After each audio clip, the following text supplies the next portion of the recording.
Hello students, welcome to WB exam portal. তো কালকে আমি তোমাদের রিভিউ দিতে পারিনি, সেটা আমি তোমাদের পেন্ডিং রিভিউটা আজকে দিচ্ছি। আজকেরটাও তোমরা আজকে রাত্রের দিকে পেয়ে যাবে, ঠিক আছে? তো 22শে আগস্ট ফার্স্ট শিফটের যে প্রশ্নগুলো হয়েছে, অনেকগুলো প্রশ্ন আমি জোগাড় করেছি। কালকেও কিছু রিভিউ আমার কাছে এসেছিলো, কিছু স্ক্রিনশট এসেছিলো, জানি না অন্য কোনো চ্যানেলের কিনা, সেখান থেকেও প্রশ্ন আমি নিয়েছি। তো দেখো, মানে সোজা কথা বলতে জোগাড় করতে হয়েছে। আর তোমরা যদি পারো তো আমাকে ডাইরেক্ট রিভিউ দিতে পারো আজকের, তাহলে ইজি হয়, সুবিধা হয়। আমি ডাইরেক্ট কমেন্ট থেকে সেই প্রশ্নগুলোকে নিয়ে অবশ্যই তোমাদের জন্য রাখতে পারি। তো প্রথমে বলছে, যদি ভোল্ট হয় 5 ভোল্ট, কারেন্ট হয় যদি 2.5 milli ampere, point to be noted, এটা কিন্তু মিলি অ্যাম্পিয়ার। আচ্ছা, আরেকটা হয় মাইক্রো অ্যাম্পিয়ার, ঠিক আছে? আরেকটা হয় তোমাদের কি মাইক্রো অ্যাম্পিয়ার। মনে রাখবে, micro ampere equal to 1 micro ampere equal to, এটা রিলেশন বলে দিই, 1 মাইক্রো অ্যাম্পিয়ার ইকুয়াল টু হয় 10⁻⁻6 অ্যাম্পিয়ার, ঠিক আছে? এটা মনে রাখবে। আর এখানে যেটা মিলি অ্যাম্পিয়ার দেওয়া রয়েছে, মনে রাখবে 1 মিলি অ্যাম্পিয়ার ইকুয়াল টু হয় 10⁻³ অ্যাম্পিয়ার। এই দুটোকে কাজে লাগিয়ে অনেক সময় রেল একটু জটিল প্রশ্ন দেয়। ফর্মুলা তো হচ্ছে তোমাদের ভি ইকুয়াল টু আইআর। তো ভি ইকুয়াল টু আইআর এটা কমন ফর্মুলা, কিন্তু তার উপর বেস করে আনকমন করে দেয় এইভাবে, এটা মাইক্রো আর এটা হচ্ছে মিলি, এম ফর মিলি, মাইক্রো নয় কিন্তু, ঠিক আছে? এই জন্য গোলায় বলেও এই প্রশ্ন অনেক সময় দেওয়া হয়। তো দেখো, 1 মিলি অ্যাম্পিয়ার ইকুয়াল টু যদি এটা হয়, তাহলে 2.5 মিলি অ্যাম্পিয়ার ইকুয়াল টু কী হবে? 2.5 ইন্টু 10⁻³ অ্যাম্পিয়ার হবে, ঠিক আছে? এবার অ্যাম্পিয়ারে যখন কনভার্ট করে ফেলেছি, তখন আর বা ঠেকায় কি আমাকে? 5 ইকুয়াল টু 2.5 ইন্টু 10⁻³ তোমাদের আর এর মান জিজ্ঞেস করেছে, ফর্মুলা করো। তুমি দেখতে পাচ্ছি এটা দিয়ে এটাকে ডাইরেক্ট কাটা যায়, 2 হবে, ঠিক আছে? এখানে -3 থাকার অর্থ হচ্ছে বেসিক্যালি এখানে 1/10⁻³ আছে, 1/10 কী আছে? 3 আছে, এই তোমাদের আছে। অ্যাকচুয়ালি -3 পাওয়ারে থাকা মানে কোনো কিছুর মাথায় -2 থাকা মানে হচ্ছে, যেমন এক্সের মাথায় -2 মানে হচ্ছে এখানে 1/এই আছে, এটা মানে হচ্ছে এইটা হয়। তার মানে এটা মানে কি 1/ এটা আছে, তার মানে এটা বেসিক্যালি কখনোই ওখানে গিয়ে নিচে যাবে না, এটা বেসিক্যালি ওপরে যাবে। তো 2 ইন্টু 10⁻³ এত রোধ আমাদের কারেক্ট অ্যান্সার আসবে, এইটা আমাদের কারেক্ট অ্যান্সার আসবে। বলো বুঝছো কিনা? ঠিক আছে? তো এত ওহম আমাদের কারেক্ট অ্যান্সার আসবে। হলো ক্লিয়ার? নেক্সট প্রশ্ন, দুদাগ। একটি 100 ওহমের একটা তার আছে, ধরো এই একটা তার আছে, এটা হচ্ছে 100 ওহম। এই তারটাকে কি করা হচ্ছে? বাঁকানো হচ্ছে, বাঁকিয়ে বৃত্তে পরিণত করা হচ্ছে। তো এই তারটা দুই প্রান্ত ধরো এইভাবে ধরা হচ্ছে, বাঁকানো হচ্ছে, বাঁকিয়ে একটা বৃত্তে আবার পরিণত করা হচ্ছে। এই তারটার যে বৃত্তে পরিণত করা হলো, তার যে ব্যাস, সেই ব্যাসের দুই প্রান্ত বরাবর বিভব রোধ কত হবে? দেখো, যখনই তুমি একটা তারকে, দেখো অ্যাকচুয়ালি যখন তারটাকে তুমি একটা বৃত্তে পরিণত করছো, তখন কোনো প্রবলেম নেই, তখন প্রবলেম কিছুই নেই, ওকে প্রবলেম, ঠিক আছে? কিন্তু যখন তুমি বলছো যে তার ব্যাস বরাবর দুই প্রান্ত যে তৈরি হচ্ছে, যে কোনো ব্যাস বরাবর, ব্যাস সবসময় কেন্দ্রের মধ্য দিয়ে যায়, যে কোনো ব্যাস বরাবর যে দুই প্রান্ত তৈরি হচ্ছে, এই প্রান্ত আর এই প্রান্ত, এই দুটো প্রান্তকে যখন তুমি নিচ্ছ, তখন তুমি ইমাজিনারিভাবে কী করছো? এই পার্টটাকে, এই তারটাকে দুটো পার্টে তুমি ভাগ করে দিচ্ছ, একটা হচ্ছে এটা, একটা হচ্ছে এইটা। যখনই তুমি দুটো পার্টে ভাগ করছো, তার মানে লেন্থ অর্ধেক হয়ে যাচ্ছে। আর লেন্থ যখন অর্ধেক হচ্ছে, তখন ওহমও অর্ধেক হয়ে যাবে, কারণ আর সমানুপাতিক হয় লেন্থের, ঠিক আছে?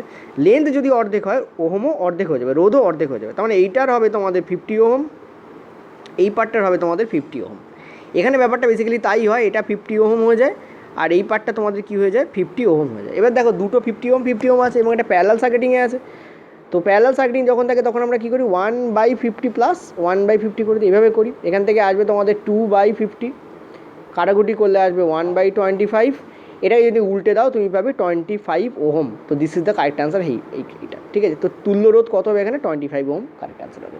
চল পরের প্রশ্ন, 5 দাগ আর 6 দাগ। আচ্ছা, তোমাদের 6 দাগটা আগে করায়, ঠিক আছে? মনে রাখবে, কোনো ধাতু যদি থাকে, ঠিক আছে, আর তার সঙ্গে যদি তুমি অক্সিজেনের বিক্রিয়া ঘটাও, সব কটাই বলে দিচ্ছি, ঠিক আছে? তাহলে যেটা উৎপন্ন সেটা হচ্ছে ধাতব অক্সাইড উৎপন্ন হয়, মেটাল অক্সাইড উৎপন্ন হয়, ঠিক আছে?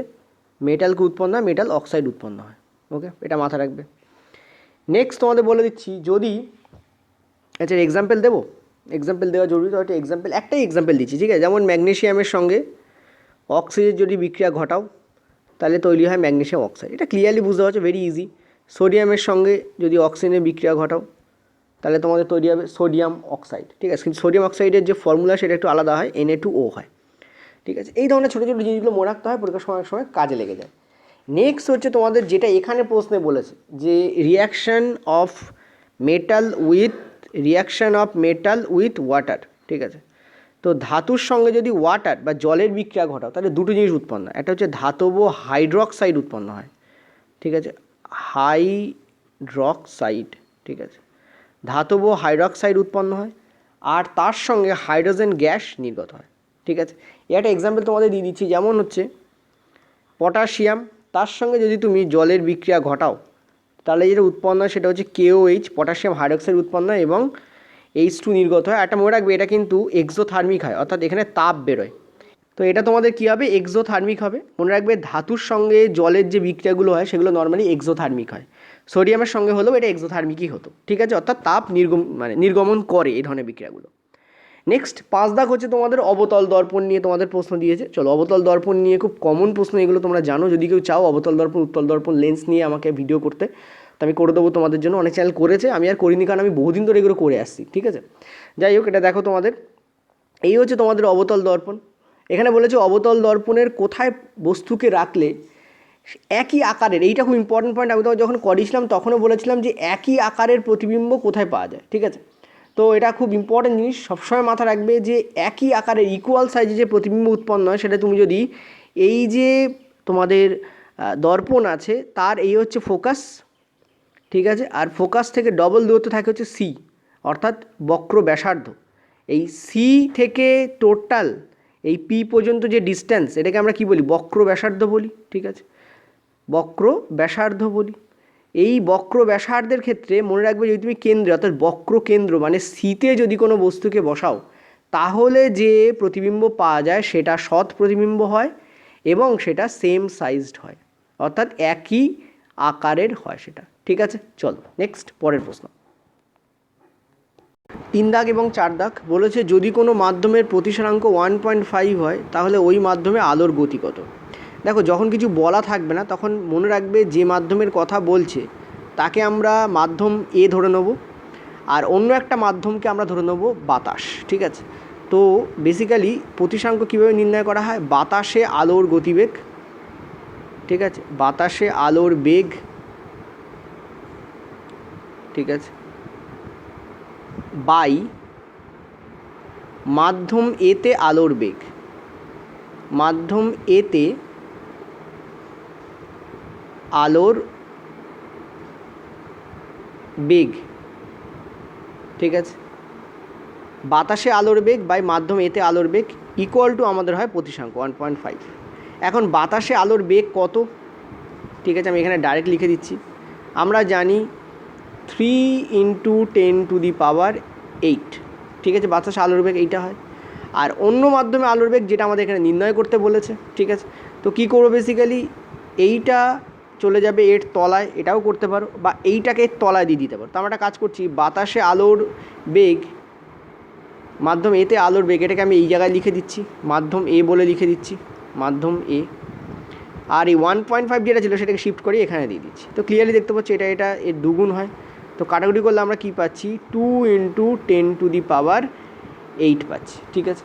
তো 2 × 10⁸, এইটা হচ্ছে ওই যে মাধ্যম আছে ওই মাধ্যমে আলোর বেগ হবে। এটাও এত মিটার পার সেকেন্ডই হয়, কারণ এটাও আমরা মিটার পার সেকেন্ডেই নিয়েছিলাম।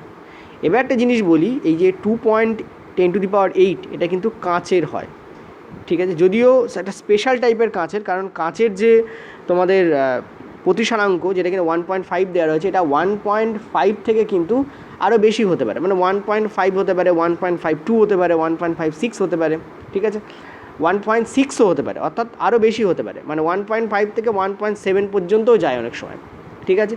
তো এখানে যেটা বলেছে, এই যে প্রতিসরাঙ্কটা এটা স্ট্যান্ডার্ড প্রতিসরাঙ্ক হয় কাঁচের, কারণ কাঁচ বিভিন্ন টাইপের হয়, কোন মেটাল দিয়ে বা কোন ধরনের জিনিস দিয়ে কাঁচ তৈরি হচ্ছে তার উপর বেস করে কাঁচের প্রতিসরাঙ্ক তৈরি হয়। কাঁচের প্রতিসরাঙ্ক ফিক্সড নয়, ঠিক আছে। নর্মালি আমরা কাঁচের প্রতিসরাঙ্ককে 1.5 অন অ্যান অ্যাভারেজ ধরে নিই, ঠিক আছে। নেক্সট প্রশ্ন, এটা খুব ইম্পর্টেন্ট প্রশ্ন। নেক্সট প্রশ্ন বলছে উত্তল লেন্স মানে উত্তল লেন্সে 2F যদি কোনো বস্তুকে রাখা হয় তাহলে বর্ধনের পরিমাণ কী হবে। দেখো, উত্তল লেন্স হচ্ছে এই, আমরা জানি উত্তল লেন্সের এফ হচ্ছে প্রথম কথা পজিটিভ হয়, ফোকাস দৈর্ঘ্য পজিটিভ হয়, তার মানে 2Fও আমাদের এখানে পজিটিভই ধরতে হবে। তো উত্তল লেন্সে যদি তুমি 2F কোনো বস্তুকে রাখো, 2F যদি কোনো বস্তুকে তুমি রাখো তাহলে মনে রাখবে বস্তুর যে প্রতিবিম্ব তৈরি হয় সেটা তোমাদের সেই 2F গিয়েই তৈরি হয়, ঠিক আছে। এবং বস্তুর প্রতিবিম্ব 2F গিয়ে তৈরি হয় এবং প্রতিবিম্ব সেম আকারের হয়, সম আকৃতির হয়, ঠিক আছে, সমান আকারের হয়, সমান আকারে। আর প্রতিবিম্ব যখন সমান আকারের হয় তখন বর্ধনের পরিমাণ 1 নেওয়া হয়। ম্যাগনিফিকেশান কী নেওয়া হয়? ম্যাগনিফিকেশান কী নেওয়া হয়? 1 নেওয়া হয়। কিন্তু দেখো এখানে একটা জিনিস মাথা রাখতে হবে, 1 নেওয়া হলেও এই যে প্রতিবিম্বটা তৈরি হবে 2f এ, এটা কিন্তু প্রিন্সিপাল অ্যাক্সিসের ওপরে তৈরি হবে এমন নয়, ঠিক আছে, এটা 2f ডিস্টেন্স প্রিন্সিপাল অ্যাক্সিসের নিচে তৈরি হবে। যেহেতু এটা প্রিন্সিপাল অ্যাক্সিসের নিচে তৈরি হচ্ছে, তার মানে এটা কিন্তু সমান আকারের একটা সৎ প্রতিবিম্ব তৈরি হচ্ছে, ঠিক আছে। সমান আকারের সৎ প্রতিবিম্ব, মনে রাখবে সৎ প্রতিবিম্বের ক্ষেত্রে ম্যাগনিফিকেশান সমান আকারের হলেও সেটাকে মাইনাসে নেওয়া হয়। মাইনাস ডিনোট করে যে বস্তুটা কিন্তু প্রিন্সিপাল অ্যাক্সিসের নিচে তৈরি হয়েছে, মানে এটা উল্টো অর্থাৎ সৎ। তো কারেক্ট অ্যান্সার কিন্তু যদি +1 আর -1 থাকে, অ্যান্সার কিন্তু আমাদের -1 হবে, না কি +1, এটা মনে রাখতে হবে। নর্মাল যদি ফর্মুলা দিয়ে দেখো তাও তুমি এটা বুঝতে পারবে। দেখো ভি এবং ইউ এই হচ্ছে ম্যাগনিফিকেশানের ফর্মুলা হয়, কোনোরকম কোনো মাইনাস থাকে না। আমরা জানি লেন্সের যে ম্যাগনিফিকেশান হয় তাতে কিন্তু কোনোরকম কোনো মাইনাস থাকে না, ঠিক আছে, ভি বাই ইউ। তো ভি হচ্ছে প্রতিবিম্ব দূরত্ব, প্রতিবিম্ব দূরত্ব দেখতে পাচ্ছ ডান দিকে উৎপন্ন হয়েছে, তো প্রতিবিম্ব দূরত্বকে আমরা 2f নেব। কিন্তু বস্তু দূরত্ব দেখো, বস্তু সবসময় ডান দিকে রাখা হয়, তো বস্তু দূরত্বকে নেগেটিভ নেওয়া হয়, তো বস্তু দূরত্ব কিন্তু 2f হবে এবং -2f হবে। যদি এটা কাটো তুমি ক্লিয়ারলি দেখতে পাচ্ছ 1/-1 মানে -1 হয়ে যাবে। অর্থাৎ তুমি যদি এখানে ফর্মুলা পুট করতে তাও তুমি অ্যান্সার কিন্তু -1ই পেতে, অ্যান্সার -1 হবে এখানে, ঠিক আছে, না কি +1। ওকে, চলো পরের প্রশ্ন। আচ্ছা, 7 দাগের প্রশ্ন বলেছে ক্ষারীয় মৌলগুলি নিচের কোন শ্রেণীতে অবস্থান করে? দেখো শ্রেণী নম্বর 1 বা গ্রুপ নম্বর 1 যদি আমরা ধরি, তাহলে গ্রুপ নম্বর 1ই অবস্থান করে অ্যালকালি মেটালগুলো, লিথিয়াম, সোডিয়াম, পটাশিয়াম, তারপর আরও আছে রুবিডিয়াম, সিজিয়াম, তারপরে ফ্রান্সিয়াম, এরা সবাই কিন্তু ক্ষারীয় মৌল। আচ্ছা, গ্রুপ নম্বর 1-এ অবস্থান করে ক্ষারীয় মৃত্তিকা মৌল, পয়েন্ট টু বি নোটেড, ক্ষারীয় মৃত্তিকা মৌল। এরা কিন্তু গ্রুপ নম্বর 1 কেন বলছি, গ্রুপ নম্বর 1 তো আগে বললাম, গ্রুপ নম্বর 2-তে অবস্থান করে এরা, ঠিক আছে, কী আছে? বেরিলিয়াম, ম্যাগনেসিয়াম, ক্যালসিয়াম, এরা এই যে শ্রেণীটা আছে, ঠিক আছে, এরা কিন্তু সবাই অবস্থান করে গ্রুপ 2-তে। নেক্সট হচ্ছে চৌম্বক ক্ষেত্র দ্বারা তৈরি কারেন্টকে কী বলা হয়? মাইকেল ফ্যারাডে এবং তোমাদের হেনরি, ঠিক আছে, জোসেফ হেনরি, পুরো নাম জোসেফ হেনরি, মাইকেল ফ্যারাডে এবং জোসেফ হেনরি, এরা এই ম্যাগনেটিক ইন্ডাকশান আবিষ্কার করেছিলেন। মাইকেল ফ্যারাডে এবং জোসেফ হেনরি এরা আবিষ্কার করেছিলেন ম্যাগনেটিক ইন্ডাকশান, ঠিক আছে। এবার একটু পরেই তোমাদের পড়াবো, সেকেন্ড শিফটে আছে এই প্রশ্ন, অলরেডি তোমাদের আবার দেওয়া হয়েছে।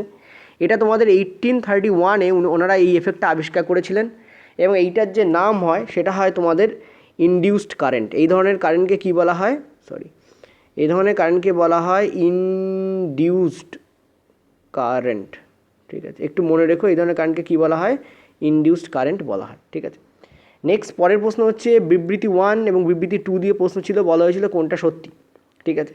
পাকস্থলীতে হাইড্রোক্লোরিক অ্যাসিড থাকে, এটা ক্লোরিক হবে, ঠিক আছে, ইয়েস কারেক্ট। এটা পাকস্থলীতে নাইট্রিক অ্যাসিড পাওয়া যায় না, এটা রং। এটা সিম্পল প্রশ্ন ছিল, স্টেটমেন্টের ওপর প্রশ্ন ছিল কিন্তু সোজা প্রশ্ন ছিল। চলো পরের প্রশ্ন। রোদ নিচের কোনটির ওপর নির্ভর করে? দেখো রোদ নিচের কোনটির ওপর নির্ভর করে, এটা তোমাদের নেক্সট অর্থাৎ সেকেন্ড শিফটেও দিয়েছে, ওই শিফটে আমি প্রশ্নটাকে ভালো করে আলোচনা করে দিচ্ছি, ঠিক আছে, আপাতত স্কিপ করে যাও। মাইটোসিস আর মিওসিসের ফিগার বেস প্রশ্ন ছিল। আমরা জানি যখনই কোনো জিনিস 2n-এ থাকে, সেটা যখন n এবং n-এ ভাগ হয়ে যায় তখন এটাকে অর্ধেক ডিভিশন বলা হয় বা হাফ ডিভিশন বলা হয়, এটাকে বা এটাকে রিডিউস হচ্ছে, ঠিক আছে, অর্থাৎ কমে যাচ্ছে, ঠিক আছে, এটাকে রিডাকশান ডিভিশনও বলা হয়, এটাকে বলা হয় মিওসিস, ঠিক আছে। যদি এরকম থাকে তোমাদের চিত্র, তাহলে এটা হয়ে যাবে আমাদের মিওসিস। আর যদি 2n থেকে দেখতে পাও 2n সংখ্যকই তৈরি হচ্ছে, ঠিক আছে, তখন বুঝবে এটা মাইটোসিস, ঠিক আছে। এইভাবেই করা হয় বেসিক্যালি, যদি প্রশ্ন আসে তো আমার মনে হয় এইভাবেই এসেছিলো। এছাড়া এর বিভিন্ন দশার উপরে ফিগার বেস প্রশ্ন আছে, যেটা আমি তোমাদের নেক্সট যে মিক্সড আপ জেনারেল সায়েন্সের প্রশ্ন রাখবো সেখানে আমি তোমাদের দিয়ে দেবো, প্রশ্ন আসতে পারে। চলো আপাতত পরের প্রশ্নে। আচ্ছা, পরের স্লাইড অ্যামাইটোসিস। দেখো মাইটোসিস আর অ্যামাইটোসিসের ফিগারের উপরেও একটা প্রশ্ন এসছে, এমনটা আমাকে অনেকে বলেছে। সো সেই জন্য অ্যামাইটোসিসটা কি, মাইটোসিস তো সবাই জানো, অ্যামাইটোসিসটা কি একটু বলে দিই। এটা হচ্ছে direct cell division, direct cell division. আমি তোমাদের একটু পরে এখানে চিত্র রেখে দেবো, চিন্তা করার কোনো কারণ নেই। এটা ডাইরেক্ট সেল ডিভিশন, এটা প্রথম কথা। নেক্সট হচ্ছে মনে রাখবে এতে কোনো ক্রোমাটিন তন্তু তৈরি হয় না। নর্মালি যে সেল ডিভিশন হয় তাতে ক্রোমাটিন তন্তু তৈরি হয়, ঠিক আছে। এতে কোনো ক্রোমাটিন তন্তু তৈরি হয় না, কোনো স্পিন্ডল ফাইবারও তৈরি হয় না, ঠিক আছে। এই দুটো জিনিস কি হয় না? হয় না, হয় না, ওকে।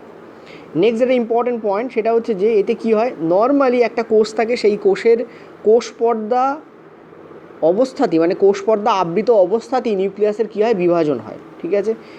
নিউক্লিয়াস বিভাজন উইথ কোষ পর্দা, নিউক্লিয়াস বিভাজন উইথ পর্দা, নিউক্লিয়ার পর্দা সমেতই নিউক্লিয়াসের বিভাজন হয়, ঠিক আছে। কোন কোন তোমাদের বলতে পারো অর্গানিজমে দেখা যায়? মূলত ইস্টে দেখা যায়, ঠিক আছে। ইস্ট ছাড়াও বিভিন্ন ব্যাকটেরিয়া, ঠিক আছে, ব্যাকটেরিয়া এতে দেখা যায়। এছাড়াও আমাদের হিউম্যান বডিতে, ঠিক আছে, যে কার্টিলেজ সেল আছে, কার্টিলেজ কোষ আছে, ঠিক আছে, সেই কার্টিলেজ কোষেও কিন্তু এই প্রকারের কোষ, ঠিক আছে, সেই কার্টিলেজ কোষেও কিন্তু এই প্রকারের অ্যামাইটোসিস দেখা যায়, ঠিক আছে। এবার একটা ছবি দেখে নাও, বেটার বুঝতে পারবে। দেখো এই হচ্ছে তোমাদের ছবি, বেসিক্যালি দেখতে পাচ্ছ এখানে। এই হচ্ছে টোটাল কোষ ছিল। প্রথমে কী হয়, কোষের যে নিউক্লিয়াস সেটা কী হয়, একটু চ্যাপ্টা আকৃতির হয়ে মাঝখানে একটু ভাঁজ হয়েছে এবং মনে হচ্ছে যেন দুটো পার্টে বিভক্ত হচ্ছে, এরূপ অবস্থায় চলে আসে। অথচ কোষপর্দা কিন্তু ইনট্যাক্ট থাকে, কোষপর্দা কিন্তু কোনোভাবে সেখান থেকে নষ্ট হয়ে যায় না। এবং এইরূপ অবস্থাতেই সেটা আরও চ্যাপ্টা হয়ে যায় এবং মনে হচ্ছে যেন নিউক্লিয়াস আস্তে আস্তে দুটো পার্টে ভাগ হয়ে যাবে, সেটা হয়। এবং তারপর কি হয়, কোষ দুটো আস্তে আস্তে ভাগ হয়ে যায়, একটাই কোষ থেকে দুটো কোষ তৈরি হয়। প্রথমে ক্যারিওকাইনোসিস হয়, অর্থাৎ নিউক্লিয়াস ডিভিশন হয়, তারপর সাইটোকাইনোসিস হয়, অর্থাৎ সাইটোপ্লাজমের ডিভিশন হয়। কিন্তু মুশকিল হচ্ছে এখানে কোনো ক্রোমাটিন তন্তু তৈরি হয় না, অর্থাৎ কোনো ক্রোমোজোমের ব্যাপারই নেই এখানে, এবং স্পিন্ডল ফাইবারও তৈরি হয় না। আর এই ব্যাপারের জন্য কী হয়, এখানে যে জিনের কিন্তু প্রপার ডিভিশন হয় না, ঠিক আছে। অর্থাৎ প্রত্যেকটা ক্রোমোজোম যে সঠিকভাবে কিন্তু একে অপরের সাথে বিভাজিত হয়ে আলাদা আলাদা করে সমান পার্টে ভাগ হয়ে যাবে, সেটা কিন্তু এখানে দেখা যায় না অ্যামাইটোসিসে। এটা হচ্ছে মেন কিন্তু প্রবলেম অ্যামাইটোসিসের ক্ষেত্রে, যেখানে মাইটোসিসে আমরা দেখতে পাই যে প্রপার কিন্তু কি হয়, ডিস্ট্রিবিউশন হয় অফ ক্রোমোজোমের, ঠিক আছে। তো এই হচ্ছে তোমাদের ছোটো করে আমি ইনফরমেশান দিলাম। চলো নেক্সট, পরের স্লাইডে। 12 দাগ, এই প্রশ্নটা তোমাদের অনেকে বলেছে স্যার আমরা অনেক চ্যানেল থেকে দেখেছি কিন্তু ডাউট আছে। যেহেতু আমি একটু লেট করে তোমাদের এই প্রশ্নগুলো আলোচনা করছি, এই প্রশ্নটা একটু ভালো করে আলোচনা করে দিই। একটা জিনিসই মাথা রাখবে জাস্ট, যে রিফ্র্যাক্টিভ ইন্ডেক্স, দেখো আমি ধরে নিচ্ছি এইটার হচ্ছে রিফ্র্যাক্টিভ ইন্ডেক্স হচ্ছে এ, না আমি ধরে নিচ্ছি এটা হচ্ছে এ মাধ্যম, এইভাবে ধরি, আর এটা হচ্ছে তোমাদের বি মাধ্যম, তাহলে বেটার হবে তোমাদের, ঠিক আছে। তো refractive index of A is to refractive index of B, যদি এটা তোমাদের জিজ্ঞেস করা হয় তাহলে মনে রাখবে এটা কী হবে, velocity of B is to velocity of A, এই রেশিওতে ভাগ হয়ে যায়। অর্থাৎ মনে রাখবে রিফ্র্যাক্টিভ ইন্ডেক্সের যা রেশিও হয় সেটা ভেলোসিটির রেশিওর উল্টো হয়, ঠিক আছে। রিফ্র্যাক্টিভ রেশিও যা মানে ইন্ডেক্সের যা রেশিও হয় সেটা ওই দুই মাধ্যমের লাইটের যে ভেলোসিটি থাকে তার উল্টো হয়, ঠিক আছে।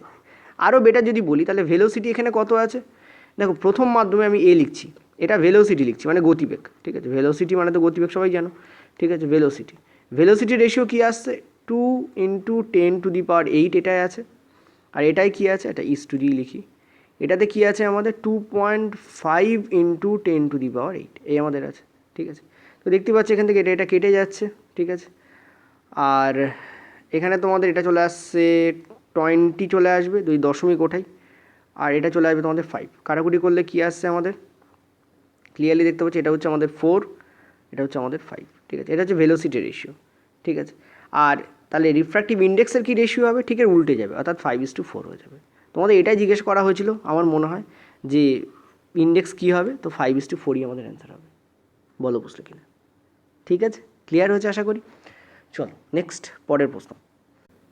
আচ্ছা, পরের পেজ 13 দেখ, নিউল্যান্ডের অক্টেভ সিরিজের প্রথম এবং শেষ মৌল কী? এটা খুবই কমন প্রশ্ন এবং যত দিন ধরে পরীক্ষা হচ্ছে মনে হয় প্রত্যেকটা শিফটই পড়েছে।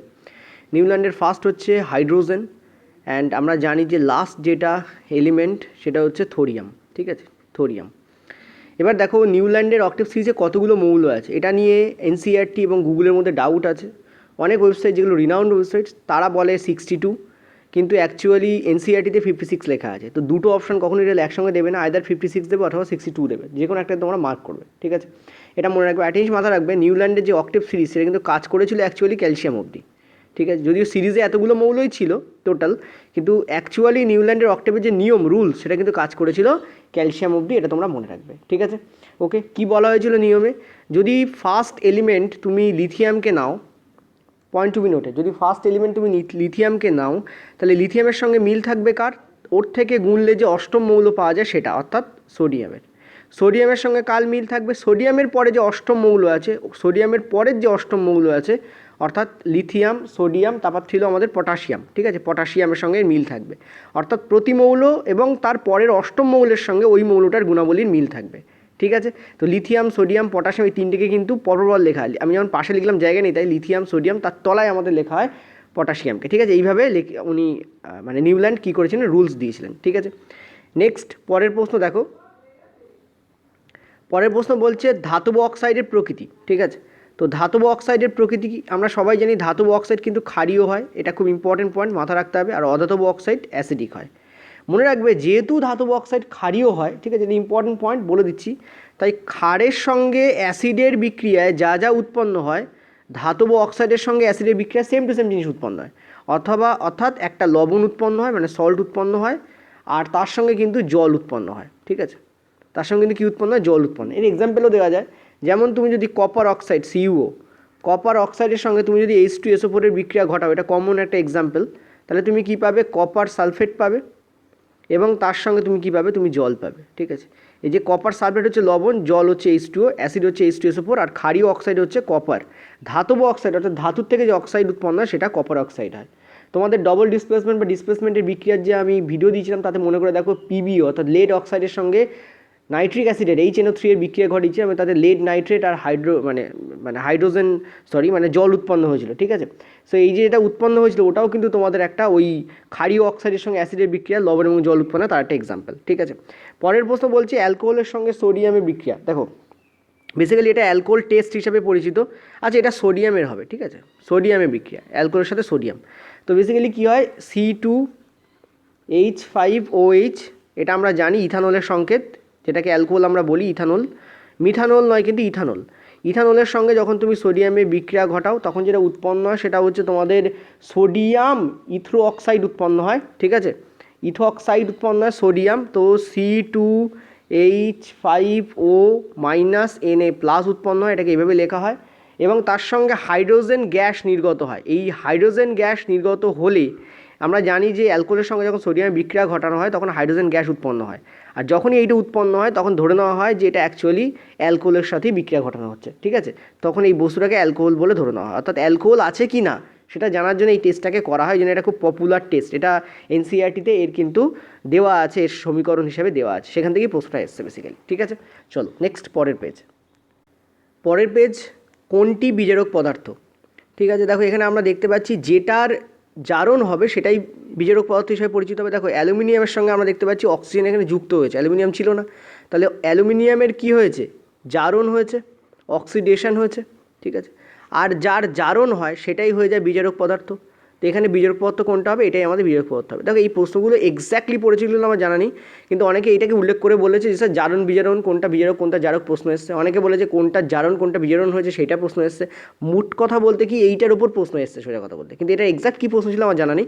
তবে এর সঙ্গে যুক্ত যা যা প্রশ্ন জারণ বিজারণ থেকে হতে পারে তাই এই প্রশ্নের মধ্যে যে কোনো একটা পড়েছিল ধরে নেওয়া যেতে পারে। দেখো Fe2O3, ঠিক আছে? তো Fe2O3 এটা দেখতে পাচ্ছ, এটা Fe-তে পরিণত হচ্ছে, তার মানে অক্সিজেন বেরিয়ে যাচ্ছে, মানে এটার কী হচ্ছে? এটা বিজারণ হচ্ছে। আর এটার যদি বিজারণ হয় তাহলে এটাই কিন্তু জারক পদার্থ। এটার যদি বিজারণ হয় এটাই কিন্তু তোমার কী হবে? জারক পদার্থ, ঠিক আছে? আমি তোমাদের জারণ বিজারণের অলরেডি যে ভিডিও দিয়েছি তাতে এইটা উল্লেখও ছিল, এইটা দিয়ে আমি তোমাদের কোশ্চেন্সও দিয়েছিলাম, ঠিক আছে? তোমরা সার্চ করো জারণ বিজারণ WB এক্সাম পোর্টাল, আর এই কিছুদিনের আগের ভিডিওটা দেখো, আগের অনেক ভিডিও আছে, তো কিছুদিন আগের ভিডিওটা দেখো। নেক্সট বলছে ফুলের কোন অংশ জাম কোষ তৈরি করে। দেখো আমরা জানি যে ফুলের এই টাইপের একটা অংশ থাকে, ফুলের কিন্তু আমি তোমাদের প্রত্যেকটা পার্ট আগেও করিয়েছি, ঠিক আছে? এই টাইপের একটা অংশ থাকে আমরা জানি, ঠিক আছে? এবং এখানে আমাদের ওভিউলগুলো থাকে এই অংশে, এটা হচ্ছে আমাদের কি? এটা হচ্ছে বেসিক্যালি ওভিউল, ঠিক আছে? এইটা হচ্ছে আমাদের কি? আমরা জানি এটা হচ্ছে আমাদের স্টাইল, আর এইটা হচ্ছে আমাদের স্টিগমা, ঠিক আছে, স্টিগমা। তো এই যে তিনটে পার্ট আমি লিখলাম, এই তিনটে পার্ট নিয়ে তোমাদের তৈরি হয় কার্পেল বা গর্ভকেশর। কী তৈরি হয়? কার্পেল বা তৈরি হয় কি গর্ভকেশর, ঠিক আছে। এই যে কার্পেল বা গর্ভকেশর, এখানেও জার্ম সেল পাওয়া যায়, কারণ এই ওভিলগুলোই হচ্ছে বেসিক্যালি জার্ম সেল, ঠিক আছে। ওভিলগুলোই বেসিক্যালি কি জার্ম সেল। যে কোনো সেক্সুয়াল সেল, যেমন আমাদের পুরুষদের ক্ষেত্রে বা মেয়েদের ক্ষেত্রে, মানে হিউম্যান ফিমেল অ্যান্ড মেল বডির ক্ষেত্রে শুক্রাণু এবং ডিম্বাণু, এদেরকেই জার্ম সেল বলা হয়। আর দেখো এইটা হচ্ছে আমাদের পরাগধানী, অ্যান্থার, পরাগধানী বা অ্যান্থার, ঠিক আছে, ছোটো করে বলে দিচ্ছি। আর এইটা হচ্ছে তোমাদের কি আমরা জানি ফিলামেন্ট, ঠিক আছে, ফিলামেন্ট, পুংদণ্ড।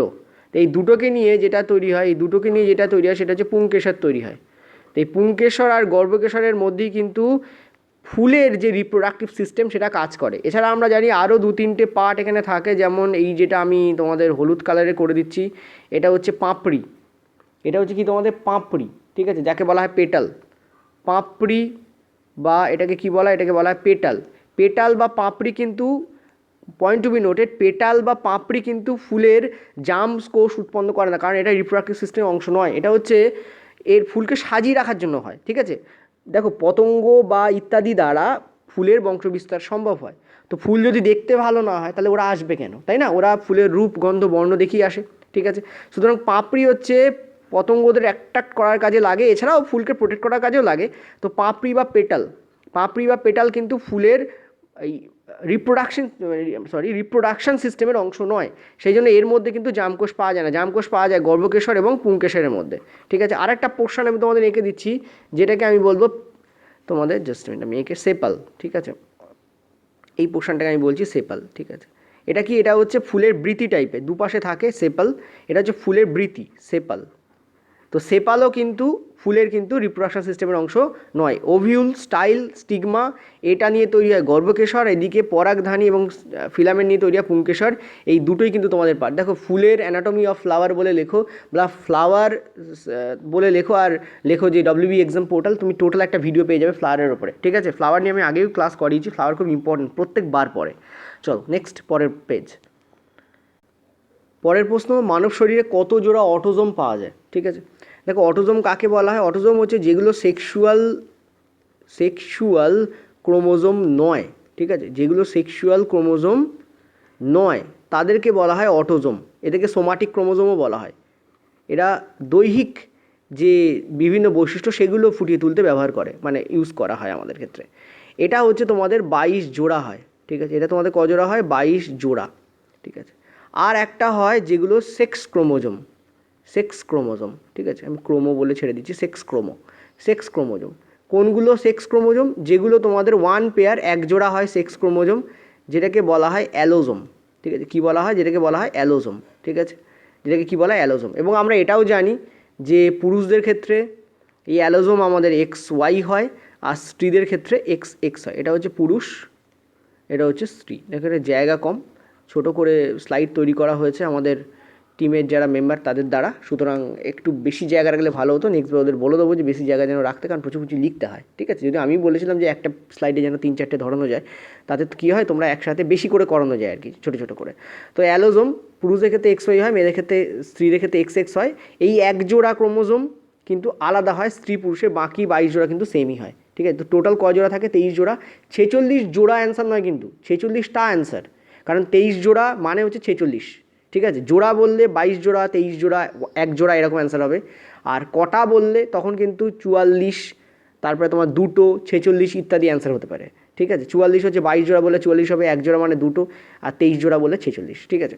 নেক্সট বলছে নিচের কোন শ্রেণীতে মৌলগুলোর অ্যাসিডিক অক্সাইড উৎপন্ন হয়? দেখো আমরা জানি নর্মালি, আমরা যদি বলি যে সমস্ত অধাতু আছে তারা সব অ্যাসিডিক অক্সাইড তৈরি করে, ঠিক আছে। তো অধাতু যেমন 15 গ্রুপে তোমাদের নাইট্রোজেন, ফসফরাস আছে, ঠিক আছে। 16 গ্রুপে যেমন কয়েকটা এক্সাম্পল দিচ্ছি, যেমন অক্সিজেন আছে, সালফার আছে। 17 গ্রুপে যেমন তোমাদের আছে ফ্লোরিন, ক্লোরিন, ব্রোমিন, এরা সবাই কিন্তু অ্যাসিডিক অক্সাইড উৎপন্ন করে। এবার আমার কাছে অপশান নেই, মনে হয় এই গ্রুপগুলোর মধ্যে কোনো একটা গ্রুপকে দেওয়া হয়েছিল, ঠিক আছে। 18 গ্রুপও হতে পারে, সেখানেও আছে, ঠিক আছে। কিন্তু এরা যদি বিক্রিয়া করে না, নর্মালি অক্সাইড উৎপন্নই করে না। নেক্সট পরের প্রশ্ন হচ্ছে ইস্ট ছত্রাক নিচের কোনটির কাজে লাগে? আমরা সবাই জানি যে ইস্ট হচ্ছে ইথানল ঠিক আছে, অর্থাৎ দেখো বেসিক্যালি ইস্ট, ইথানল মানে কি আমি বলতে চাইছি অ্যালকোহল, অ্যালকোহল তৈরির কাজে ইস্ট ব্যবহার করা হয়। ঠিক আছে, অ্যালকোহল তৈরির কাজে ইস্ট ব্যবহার করা হয়, তবে কেবলমাত্র অ্যালকোহল কিন্তু নয়। ঠিক আছে, অ্যালকোহল ছাড়াও ইস্ট কিন্তু ব্রেড বা পাউরুটি তৈরির কাজেও ব্যবহার করা হয়। ঠিক আছে, এই যে অ্যালকোহল বা পাউরুটি তৈরি এটাকে বলা হয় ফার্মেন্টেশন, এটা মনে রাখবে, ইস্ট কর্তৃক এই যে তৈরি এটাকে বলা হয় ফার্মেন্টেশন। এটাকে কী বলা হয়, এটাকে এই পদ্ধতিকে কী বলা হয়, ফার্মেন্টেশন বলা হয়। ইস্ট কী টাইপের ছত্রাক বলে দিই একটু, YEST, ইস্ট, ইস্ট কিন্তু এক প্রকারের ফাঙ্গাস, ফাঞ্জাই। ঠিক আছে, FUNGI, ফাঙ্গাস, এবং এটা কিন্তু ইউক্যারিওটিক। ঠিক আছে, এটা কিন্তু ইউক্যারিওটিক এবং এককোষী, সিঙ্গেল সেলড এককোষী ফাঙ্গাস। ঠিক আছে, আর একটা জিনিস বলে দেই এই ছত্রাকের ক্ষেত্রে মনে রাখবে, সেটা হচ্ছে যে বেকার ইস্ট কাকে বলা হয়, এটা দিয়ে আগের বছর রেলে প্রশ্ন এসেছিল, স্যাকারোমাইসেস। ঠিক আছে, বলে একটা ইস্ট আছে, ইস্টে অনেক প্রজাতি হয়, তার মধ্যে স্যাকারোমাইসেস। ঠিক আছে, বলে যে ইস্ট আছে একে বলা হয় বেকারস ইস্ট। বেকার শব্দের অর্থ হচ্ছে যারা বেকিং করে, বেকারস ইস্ট। ঠিক আছে, ওকে, আমরা যারা আনএমপ্লয়েড তাদের নয়। ঠিক আছে, বেকারস ইস্ট। ওকে, আচ্ছা, এই হচ্ছে তোমাদের টোটাল গেল, আশা করি আমি তোমাদের বোঝাতে পারলাম। আর ইস্টের ফার্মেন্টেশন কীভাবে হয় সেটা যদি কেউ জানতে চাও, সেটা হচ্ছে সুগারের সাথে, কোথায় লিখি এখানে, চলো দেখছি, আমি নেক্সট দিন বলবো ওদেরকে। সুগার ছোটো করে এখানে লিখে দিচ্ছি, ঠিক আছে, সুগারের সাথে ইস্ট নেওয়া হয়, সুগারের সঙ্গে যখন ইস্ট নাও তখন তৈরি হয় এই অ্যালকোহল মানে ইথানল তৈরি হয়। ঠিক আছে, কী তৈরি হয়, ইথানল তৈরি হয়, আর তার সাথে তোমাদের কিন্তু কার্বন ডাই অক্সাইড তৈরি হয়। ঠিক আছে, এখানে ছোটো করে লিখে দিলাম, দেখে নিও তোমরা। ওকে, তো এই হচ্ছে আমাদের সেকেন্ড শিফট কমপ্লিট হলো। চলো থার্ড শিফট, বলছে যে পিএইচ ভ্যালু আমাদেরকে সাজাতে বলছে 7 to 9, 11 হাইড্রোজেন আয়নের ঘনত্ব অনুযায়ী ঊর্ধ্বক্রমে সাজাও। দেখো এই হচ্ছে আমাদের, দেখতে পাচ্ছ পিএইচ স্কেল, এই হচ্ছে আমাদের 7, এই হচ্ছে আমাদের 0। জানি আমরা স্টার্ট হয় 0 থেকে 14 পর্যন্ত যায়, যত এদিকে যায় তত কিন্তু এদিকে আমাদের ক্ষার ধর্ম বৃদ্ধি পাবে, বা বলতে পারো ক্ষারীয় ধর্ম বৃদ্ধি পাবে, আর যত আমরা এদিকে যাব তত আমাদের অ্যাসিড ধর্ম কিন্তু বৃদ্ধি পাবে। ঠিক আছে, তত আমাদের কি বৃদ্ধি পাবে, অ্যাসিড ধর্ম বৃদ্ধি পাবে। আর যত অ্যাসিড হবে তত সেটা কমতে থাকবে, তার মানে হাইড্রোজেন আয়নের ঘনত্ব এদিকে আমাদের বেড়ে যাবে, আর OH-এর ঘনত্ব এখানে আমাদের কী হবে, কমে যাবে। আর যত আমাদের ক্ষারের দিকে যাবে তত আমাদের কী হবে, হাইড্রোজেন আয়নের ঘনত্ব আমাদের কমে যাবে, আর OH-এর ঘনত্ব আমাদের কী হবে, বেড়ে যাবে। এগুলো আমরা সবাই জানি। ঠিক আছে, এবার তুমি সাজাও, তোমাকে কি বলেছে, 7, 2, 9, 11, তার মানে সব থেকে দেখো হাইড্রোজেন আয়নের ঘনত্ব অনুযায়ী বলেছে, তার মানে হাইড্রোজেন আয়নের ঘনত্ব সব থেকে বেশি কার হবে, 2 এর সব থেকে বেশি হবে। তারপর হাইড্রোজেন আয়নের ঘনত্ব কার হবে, তারপর হাইড্রোজেন আয়নের ঘনত্ব হবে তোমাদের 7, তারপর কার হবে 9, তারপর কার হবে 11, অর্থাৎ যেটা বড় সেটা সব থেকে ছোটো হয়ে যাবে। ঠিক আছে, এইভাবে হবে তোমাদের, আশা করি বোঝাতে পারলাম। ওকে, প্রথমে 2 যাবে, তারপর 7 যাবে, তারপর 9 যাবে, তারপর 11 যাবে। ঠিক আছে, this is the correct answer here. Okay, চল পরের প্রশ্ন। আচ্ছা, 2 দাগ তোমাদের বলছে তড়িৎ প্রবাহী দিক নির্দেশ কোনটা করে। বেসিক্যালি এখানে প্রশ্নটা ঠিক এরকম ছিল না এক্স্যাক্টলি, প্রশ্নটা ছিল তোমাদের ইনডিউসড কারেন্ট। ঠিক আছে, ইনডিউসড কারেন্ট দিয়ে প্রশ্নটা ছিল। আচ্ছা, ইনডিউসড কারেন্ট কাকে বলা হয় সেটা একটু বুঝে নাও ফার্স্ট। ইনডিউসড কারেন্ট হচ্ছে যখন তুমি এখানে ধরো একটা ম্যাগনেট আছে, ঠিক আছে, এখানে ধরো একটা ম্যাগনেট আছে তোমার, ঠিক আছে, এই ম্যাগনেটের মধ্যে দুটো ম্যাগনেট আছে ইনফ্যাক্ট, এটা ম্যাগনেটের সাউথ পোল, এটা ম্যাগনেটের নর্থ পোল। ঠিক আছে, এটা সাউথ, এটা সাপোজ ধরো নর্থ। তো দুটো ম্যাগনেটের মধ্যে তুমি যদি একটা ওয়্যারকে, স্ট্রেট কন্ডাক্টরকে, একটা ওয়্যারকে যদি রাখো এবং তাকে যদি আপ ডাউনে মুভ করাও এবং খুব জোরে জোরে যদি মুভ করাও, তাহলে এই সাউথ এবং নর্থ এই দুটো পোলের মাঝখানে যে ম্যাগনেটিক ফিল্ড আছে তার জন্য এই ওয়্যারের মধ্যে ইলেকট্রিসিটি প্রডিউস হয়, এবং সেই ইলেকট্রিসিটি প্রডিউস হয়েছে কিনা সেটা গ্যালভানোমিটার দিয়ে দেখা যায়। গ্যালভানোমিটার হচ্ছে কোনো জিনিসে ইলেকট্রিসিটি আছে কিনা, প্রবাহী তড়িৎ বা তড়িৎ আছে কিনা সেটা দেখার জন্য, ডিটেক্ট করার জন্য গ্যালভানোমিটারকে ইউজ করা হয়। ঠিক আছে, এটাকেই বলা হয় ইনডিউস কারেন্ট। এখানে অ্যাকচুয়ালি কারেন্ট ছিল না, কিন্তু পরবর্তীকালে কারেন্ট এখানে কী করা হচ্ছে, আসছে, কারণ তুমি তারটাকে আপ ডাউনে খুব জোরে জোরে মুভ করছো। এই ম্যাগনেটিক ফিল্ডের জন্য কারেন্ট তৈরি হওয়াকে বলা হয় ইনডিউসড কারেন্ট। ঠিক আছে, a current that is induced in a straight wire due to magnetic field, এটাকে আমরা কী বলি, ইনডিউসড কারেন্ট বলি। ঠিক আছে, তো কোন দিকে কোন ডিরেকশন হবে, অর্থাৎ কোন দিকে তুমি মুভ করবে, আর তার ফলে ম্যাগনেটিক ফিল্ড কোন দিকে কাজ করবে, আর তার ফলে কারেন্ট কোন থেকে কোন দিকে প্রবাহিত হবে। ঠিক আছে, কারেন্ট স্ট্রেট ওয়্যারে এদিক থেকে এদিকেও হতে পারে প্রবাহিত, এদিক থেকে এদিকেও হতে পারে প্রবাহিত। তো কোন দিক থেকে কোন দিকে প্রবাহিত হবে তার উপর বেস করে ফ্লেমিংয়ের রাইট থাম্ব রুল কাজ করে, ঠিক আছে। তো যখনই ইনডিউসড কারেন্ট আসবে ইলেকট্রোম্যাগনেটিক ইন্ডাকশান বলা হয়। কী বলা হয় এটাকে? Electromagnetic induction. তো ইলেকট্রোম্যাগনেটিক ইন্ডাকশানের জন্য এটা কাজ করে। এটা অলওয়েজ মাথায় রাখবে, লিখেও নিতে পারো। আমি তোমাদের একটা কাজ করছি, এদিকে সরিয়ে দিচ্ছি। এটাকে বলা হয়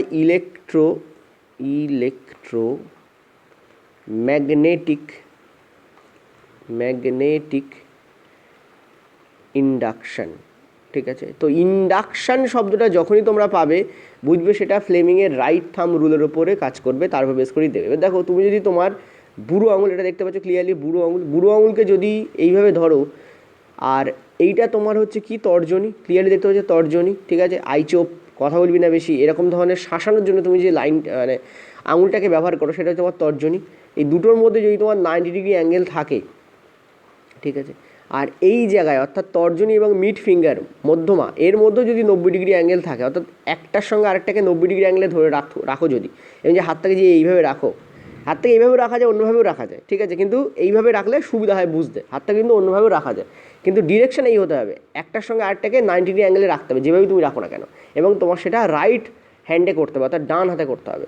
তখন বৃদ্ধাঙ্গুষ্ঠ মোশনকে বোঝাবে, আর এই যে তর্জনী ম্যাগনেটিক ফিল্ডকে বোঝাবে, আর কারেন্ট বোঝাবে কাকে? কারেন্ট বোঝাবে মধ্যমা, ঠিক আছে, মধ্যমা বোঝাবে কারেন্ট, ঠিক আছে, ওকে। এবার দেখো, এই ফ্লেমিংয়ের রাইট থাম্ব রুলের সঙ্গে গোলায় হচ্ছে ফ্লেমিংয়ের লেফট থাম্ব রুল, ঠিক আছে। এইটা গুলিয়ে যায় অনেকের। এইটা কী আমি একটু বলে দিই, দুটোর মধ্যে পার্থক্যটা কী, what is the difference between this two rule. দেখো, এটা কাজ করে যেমন বললাম ইলেকট্রোম্যাগনেটিক ইন্ডাকশানের ওপরেই এটা কাজ করে, ঠিক আছে। এটা কাজ করে ইলেকট্রোম্যাগনেটিক ইন্ডাকশানের ওপরে, ফ্লেমিংয়ের রাইট থাম্ব রুল, ঠিক আছে। কিন্তু ফ্লেমিংয়ের লেফট থাম্ব রুল তারপর কাজ করে না।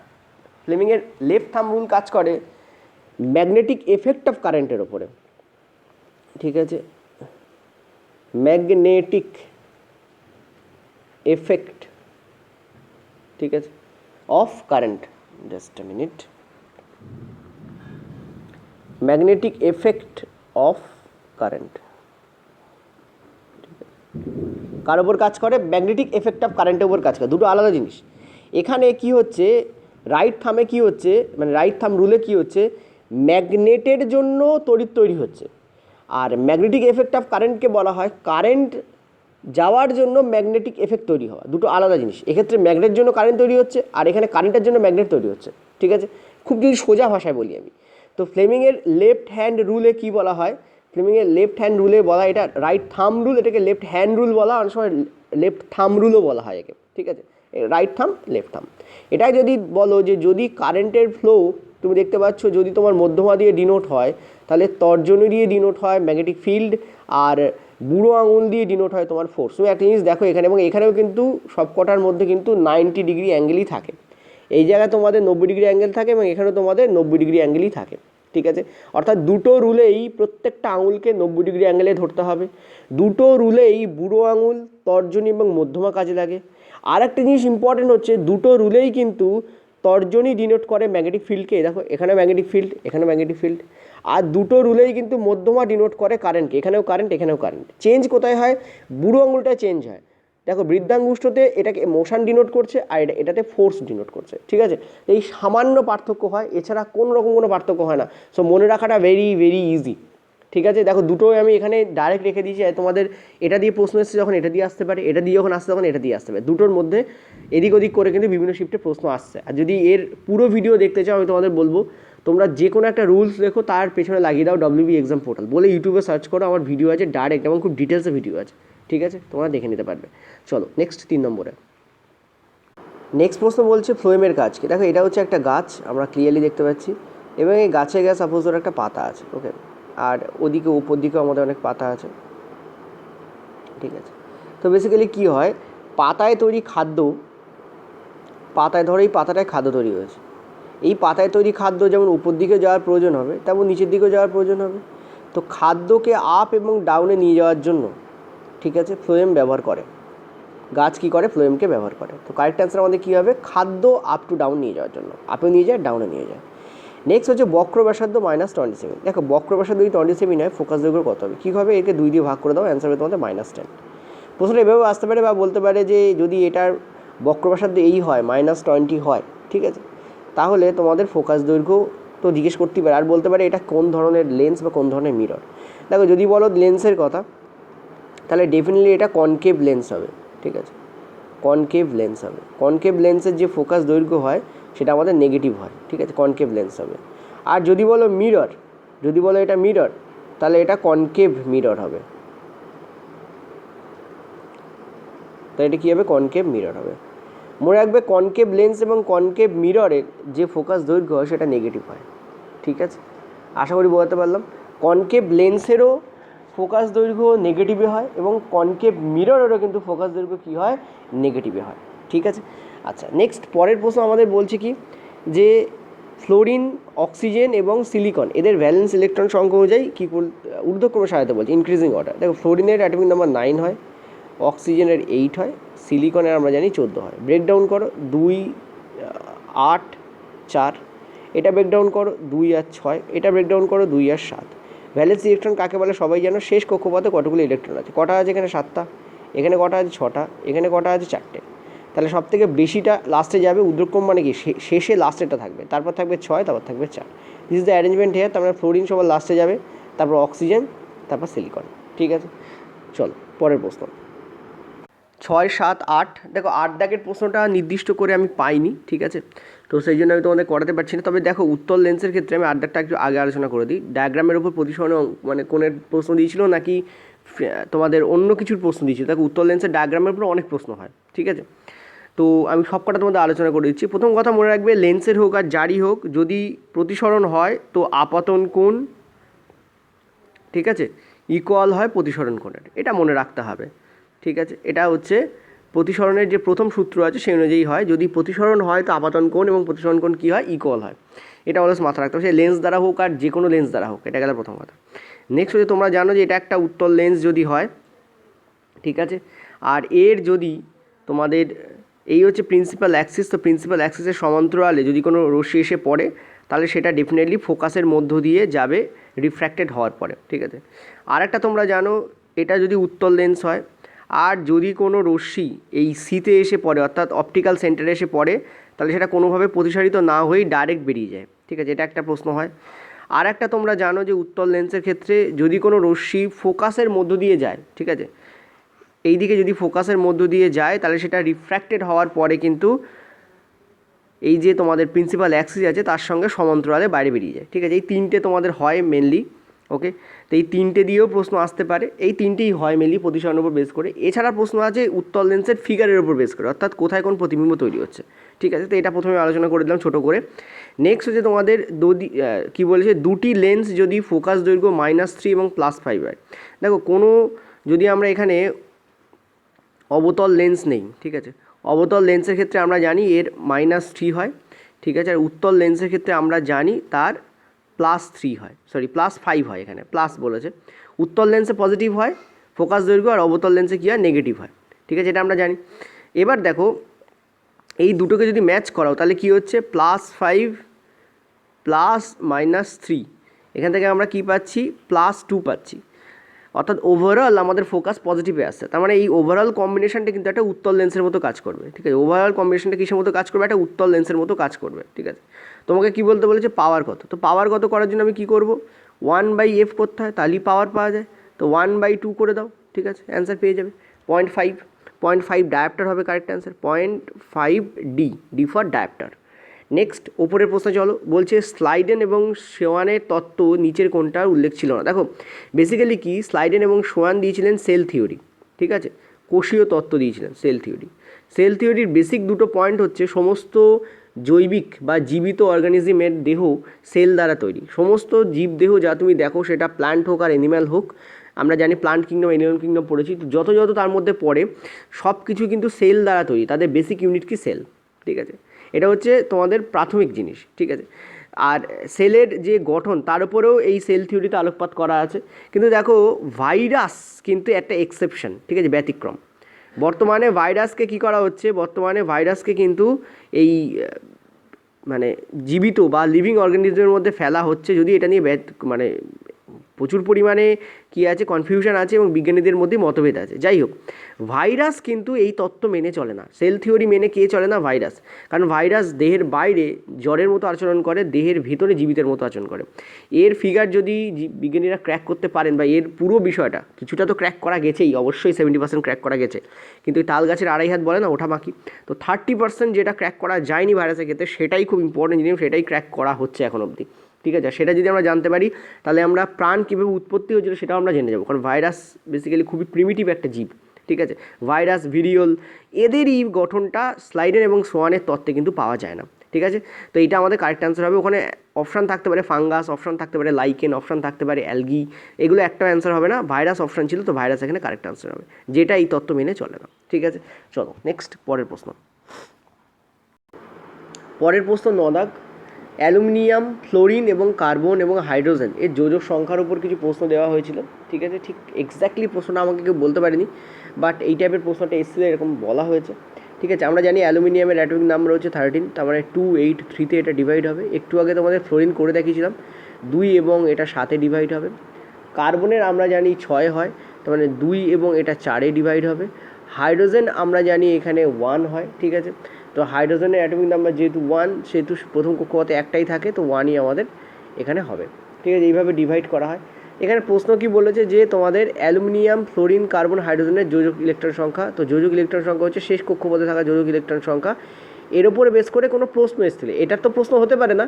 ঠিক আছে, হয়তো দেখা গেল এটাকে অর্ধক্রমে সাজাতে বা ঊর্ধ্বক্রমে সাজাতে, এরকম সামথিং বলে তোমাদের প্রশ্ন এসেছিলো। ঠিক আছে, এই তোমাদের আমি বলে দিলাম। আগেরবারও যেন প্রশ্ন এসছে, সেম প্রশ্ন এবারে এসছে। ওকে, অর্থাৎ দুটো একই শিফটে 2 ধরনের প্রশ্ন, একই প্রশ্ন 2ভাবে জিজ্ঞাসা করা হয়েছে। নেক্সট বলছি, ইলেকট্রিক বাল্বের ক্ষেত্রে নিচের কোনটি সত্য, এটা দিয়ে প্রশ্ন এসছে। তো অ্যান্সার আমাদের কী হওয়া উচিত? ইহা তৈরি উপাদানে নিম্ন গলনাঙ্ক থাকে, তা কিন্তু কারেক্ট নয়। ডেফিনেটলি উচ্চ গলনাঙ্ক থাকে, বেসিক্যালি টাংস্টেন দিয়ে তৈরি হয়। এর যে ফিলামেন্ট থাকে সেটা টাংস্টেন দিয়ে তৈরি হয়। ঠিক আছে, টাংস্টেন একটি হাই রেজিস্ট্যান্স থাকে এর, এবং এর কিন্তু গলনাঙ্ক যথেষ্ট বেশি থাকে। ঠিক আছে, নেক্সট হচ্ছে এর উপাদানের উচ্চ রোধ থাকে, এটাও কারেক্ট আমাদের। ডেফিনেটলি এর উচ্চ রোধ থাকে। নেক্সট হচ্ছে অতিরিক্ত তাপমাত্রাতেও ইহা প্রজ্বলিত হয়, এটাও কিন্তু কারেক্ট, যে উচ্চ তাপমাত্রাতেও কিন্তু ইহা কী হয়? প্রজ্বলিত হয়। ঠিক আছে, তো কারেক্ট অ্যান্সার আমাদের কী হবে এখানে? অতিরিক্ত তাপমাত্রাতেও ইহা প্রজ্বলিত হয়, হ্যাঁ, এটা কিন্তু কারেক্ট হবে। তো এই দুটো আমাদের কারেক্ট অ্যান্সার হবে, এ কিন্তু আমাদের কারেক্ট অ্যান্সার হবে না। যে কোনো হিটিং যদি থাকে, যে হিটিং এফেক্ট অফ কারেন্ট, ঠিক আছে, তো হিটিং এফেক্ট অফ কারেন্টের ওপর যা যা আছে তোমরা বলতে পারো, সেগুলো সবই কিন্তু তোমাদের বেসিক্যালি এই দুটো বৈশিষ্ট্য অবশ্যই মাস্ট থাকে। ঠিক আছে, এই দুটো বৈশিষ্ট্য মোটামুটি থাকে তাদের। চলো নেক্সট, পরের প্রশ্ন। পরের প্রশ্ন 11 দাগ, গ্লাস প্রিজমের ডেভিয়েশন অ্যাঙ্গেলের ওপর প্রশ্ন দেওয়া হয়েছিল। দেখো, গ্লাস প্রিজমের ডেভিয়েশন অ্যাঙ্গেলটা একটু বলে দিই। আছে স্ট্রেট লাইন নিচ্ছি। ঠিক আছে, স্ট্রেট লাইন আমি নিচ্ছি। ঠিক আছে, তো এই হচ্ছে তোমাদের গ্লাস প্রিজমের একটা সাইড হয়, আর আরেকটা সাইড সাপোজ ধরে এরকম আছে। ঠিক আছে, এটা একটা গ্লাস প্রিজম, আশা করি বুঝতে পারছো এই। ঠিক আছে, এবং গ্লাস প্রিজমটাকে রাখা আছে এভাবে, এটা একটা গ্লাস প্রিজম। তো তোমাদের বলা হয়েছে, মনে রাখবে অলওয়েজ, ধরো কোনো রেখা, মানে অ্যাকচুয়ালি এখানে আলোক রেখার কথা বলছি, ধরো এইভাবে তোমাদের পড়লো, তাহলে এর কী হওয়া উচিত ছিল? এর সোজা স্ট্রেট এর কিন্তু বেরিয়ে যাওয়া উচিত ছিল এইভাবে। ঠিক আছে, এইভাবে এর কিন্তু কী করা উচিত ছিল? এর কিন্তু স্ট্রেট এইভাবে বেরিয়ে যাওয়া উচিত ছিল। ঠিক আছে, এইভাবে বেরিয়ে যাওয়া উচিতের ছিল, এইভাবে স্ট্রেট এর বেরিয়ে যাওয়া উচিত ছিল, তাই না? আশা করি বোঝাতে পারছি আমি তোমাদের। স্ট্রেট এইভাবে বেরিয়ে যাওয়া উচিত ছিল, এই যে এইভাবে বেরিয়ে যাওয়া উচিত। এটা একটু বেঁকে গেছে, তোমরা ডাইরেক্ট ধরে নাও এইভাবে বেরিয়ে যাওয়া উচিত ছিল, কিন্তু এইভাবে বেরিয়ে না গিয়ে এর কোন পথে যায় জানো তো? এই পথে এইভাবে বেঁকে যায়। ঠিক আছে, এইভাবে কী হয়? বেঁকে যায়। ওকে, তো এই যে বেঁকে যাচ্ছে, তুমি ক্লিয়ারলি দেখতে পাচ্ছ, যাওয়া উচিত ছিল এই পথে, কিন্তু না গিয়ে কী হয়? এইভাবে বেঁকে যায়। দেখো, এখানে দুবার রিফ্র্যাক্টেড হচ্ছে, একবার এই তল অনুযায়ী, একবার এই তল অনুযায়ী। এই যে রিফ্র্যাকশান হচ্ছে দুবার, এবং তার ফলে দেখো বেঁকে যাচ্ছে। এই যে বেঁকে যাচ্ছে, ঠিক আছে, এই যে বেঁকে যাচ্ছে, এই যে অ্যাঙ্গেল তৈরি হচ্ছে এখানে, এই যে দুটো পথের মধ্যে যে পার্থক্য তৈরি হচ্ছে, এই পার্থক্যটাকেই আমরা বলছি ডেভিয়েশন অ্যাঙ্গেল। এই পার্থক্যটাকে আমরা কি বলছি? Deviation angle. ঠিক আছে, পার্থক্যটাকে আমরা কি বলছি? Deviation angle. আর এই যে সবুজ, যেটা সলিড আমি দাগ দিয়েছি, যেটা আমি এখানে সলিড দাগ দিয়েছি, এই সলিড দাগটা হচ্ছে ইমার্জেন্ট রে, ঠিক আছে, বা নির্গমিত রশ্মি, ইমার্জেন্ট রে, ইমার্জেন্ট রে, ঠিক আছে, ইমার্জেন্ট রে। আর এই যে যেটা এখানে হওয়ার কথা ছিল, যেটা হওয়ার কথা ছিল কিন্তু হয়নি আমরা দেখতে পাচ্ছি, তাই না? এই পথে যাওয়া উচিত ছিল, ঠিক আছে, এই পথে যাওয়া উচিত ছিল, দেখতে পাচ্ছ ক্লিয়ারলি। তো এইটা হচ্ছে আমাদের ইনসিডেন্ট রে ছিল, এই পথে যাওয়া উচিত ছিল কিন্তু যায়নি, তো এইটা হচ্ছে আমাদের ইনসিডেন্ট রে, ঠিক আছে। তাহলে আমরা কি বলবো, ইমার্জেন্ট রে কিন্তু কখনো, এটা আরেকটা জিনিস মাথায় রাখবে যে ইমার্জেন্ট রে কিন্তু প্যারালাল হয় না ইনসিডেন্ট রের। এই যে ইনসিডেন্ট রে তোমরা দেখেছো যখন তোমাদের গ্লাস স্ল্যাব করেছিলাম আগের দিন, যে প্রশ্ন দেওয়া হয়েছিল তোমাদের গ্লাস স্ল্যাবের ব্যাপার ছিল, আমি তোমাদের জেনারেল সায়েন্সের যে 2 নম্বর যে কোশ্চেন্স দিয়েছিলাম সেখানে আমি তোমাদের এই ব্যাপারটা নিয়ে আলোচনা করেছিলাম, ঠিক আছে। আমি ভাবছি যে তোমাদের বোঝাতে পারছি কিনা, ঠিক আছে। তো এই দুটোর মধ্যে একটা ডিফারেন্স তৈরি হয়, এই ডিফারেন্সটা কি বলা, ইমার্জেন্ট রে। অলওয়েজ মাথায় রাখবে এখানে কিন্তু আই কিন্তু প্যারালাল হয় না এর, আই রেখা, এই রেখাটা হচ্ছে আই, ঠিক আছে। অর্থাৎ ইনসিডেন্ট রে ইজ নট প্যারালাল ইমার্জেন্ট রে, ইনসিডেন্ট রে কিন্তু ইমার্জেন্ট রের সঙ্গে প্যারালাল হয় না। এটা কিন্তু আই মানে আমি কোণের মান লিখছি না, ঠিক আছে। আই আমি বলতে চাইছি কি, এই রেখাটা হচ্ছে আই, আর এই রেখাটাকে আমি ই বলছি। এই ই কিন্তু আই কিন্তু ই এর সঙ্গে প্যারালাল হয় না, যদিও আই আর ই দিয়ে বেসিক্যালি কোণকেই বোঝানো হয়, কোনো রেখাকে বোঝানো হয় না, কিন্তু আমি জাস্ট তোমাদের বলার জন্য বলছি, বলো এটা বুঝছো কিনা, ঠিক আছে। এটা খুব ইম্পর্টেন্ট জিনিস, কারণ এইটা দিয়ে রেলে অনেক সময় প্রশ্ন আসে। ওকে, ঠিক আছে, চলো নেক্সট আমরা পরের প্রশ্নে যাব। পরের প্রশ্নে বলছে যে রোদ নিচের কোণটির ওপর নির্ভর করে না, ঠিক আছে। রোদ নিচের কোণটির ওপর নির্ভর করে না। দেখো তোমরা সবাই জানো রোদ টেম্পারেচারের ওপর নির্ভর করে, ঠিক আছে।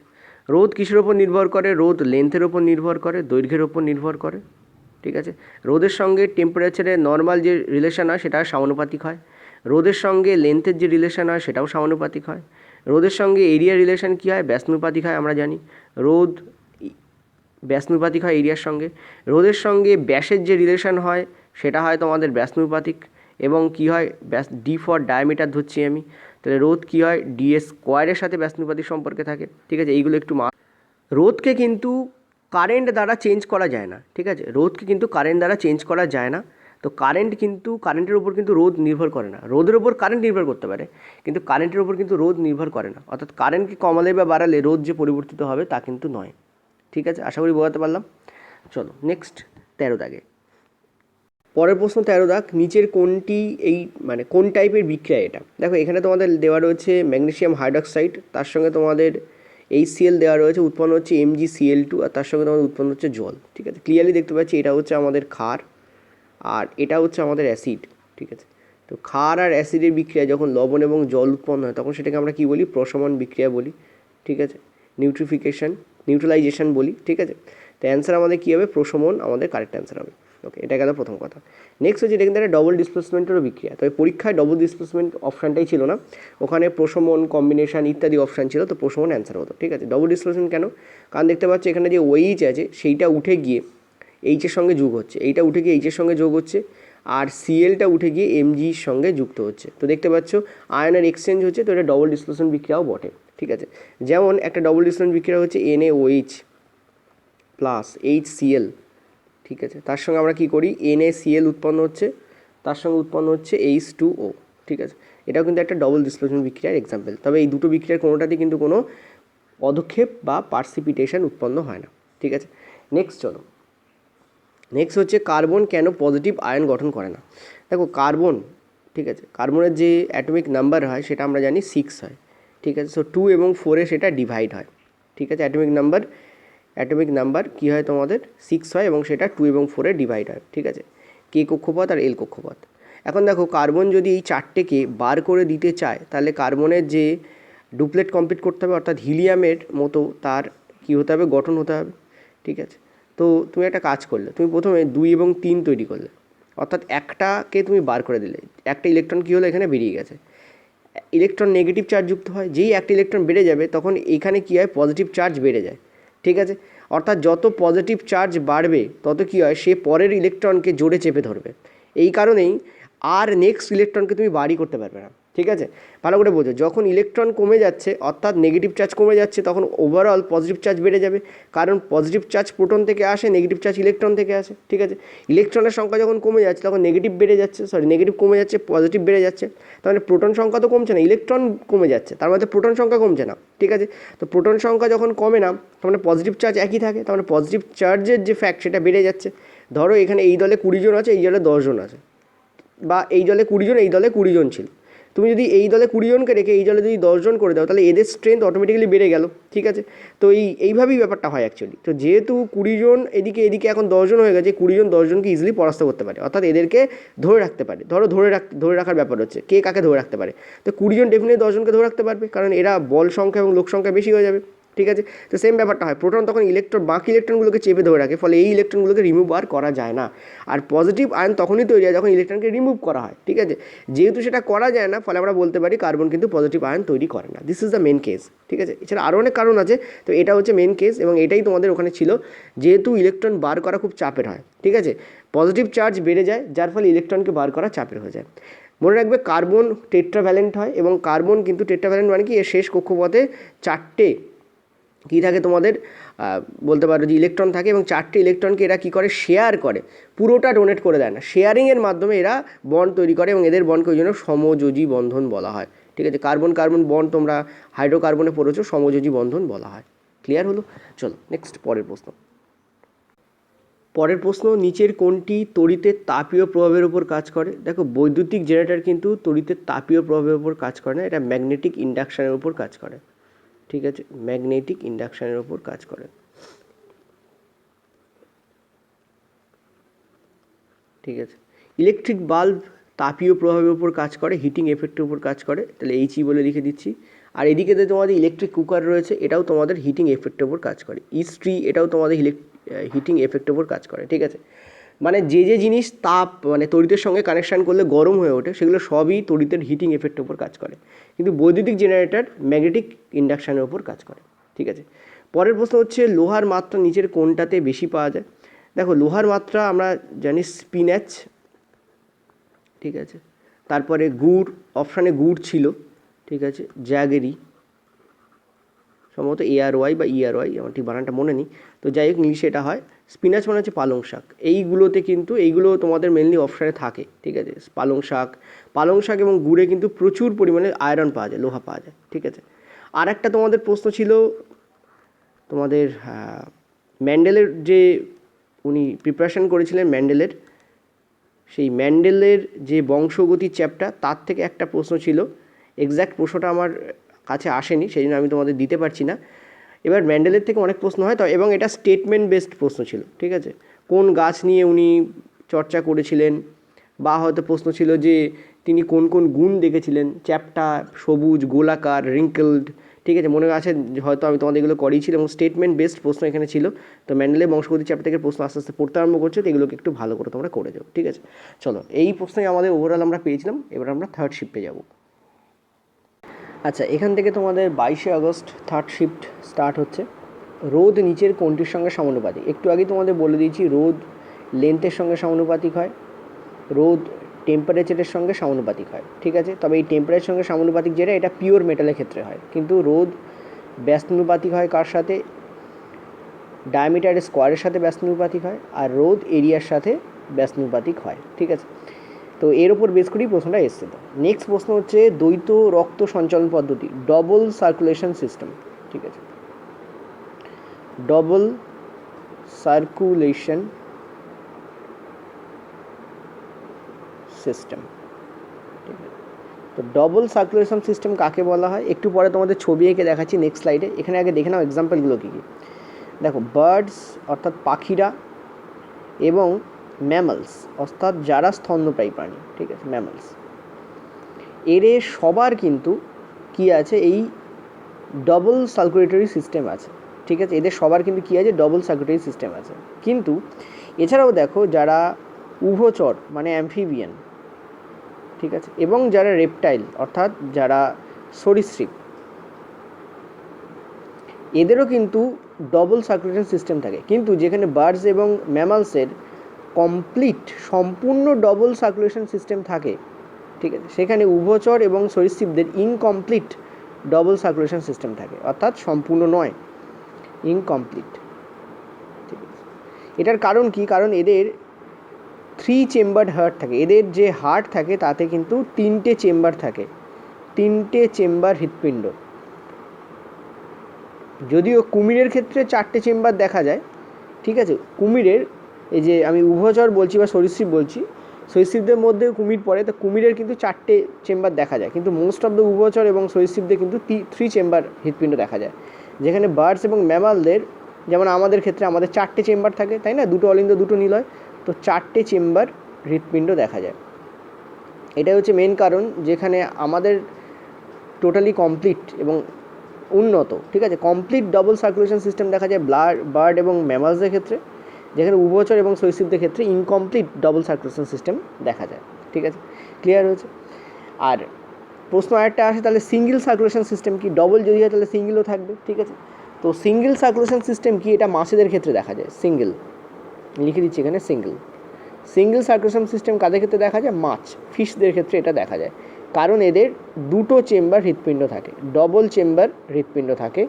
এদের কিন্তু কোনো ট্রিপল বা 4th চেম্বার থাকে না, ঠিক আছে। একটা অলিন্দ একটা নিলয় হয়। ওকে, তো এই হচ্ছে তোমাদের টোটাল কারণ। এবার চলো আমরা একটু দেখে নিই যে ডবল কেন বলা হয়, এটাকে সিঙ্গেল কেন বলা হয়। চলো দেখো, এই পাশে এ চিত্র যেটা রয়েছে এটা হচ্ছে ডবল সার্কুলেশন সিস্টেম, বি চিত্র যেটা রয়েছে সেটা সিঙ্গেল সার্কুলেশন সিস্টেম, ঠিক আছে।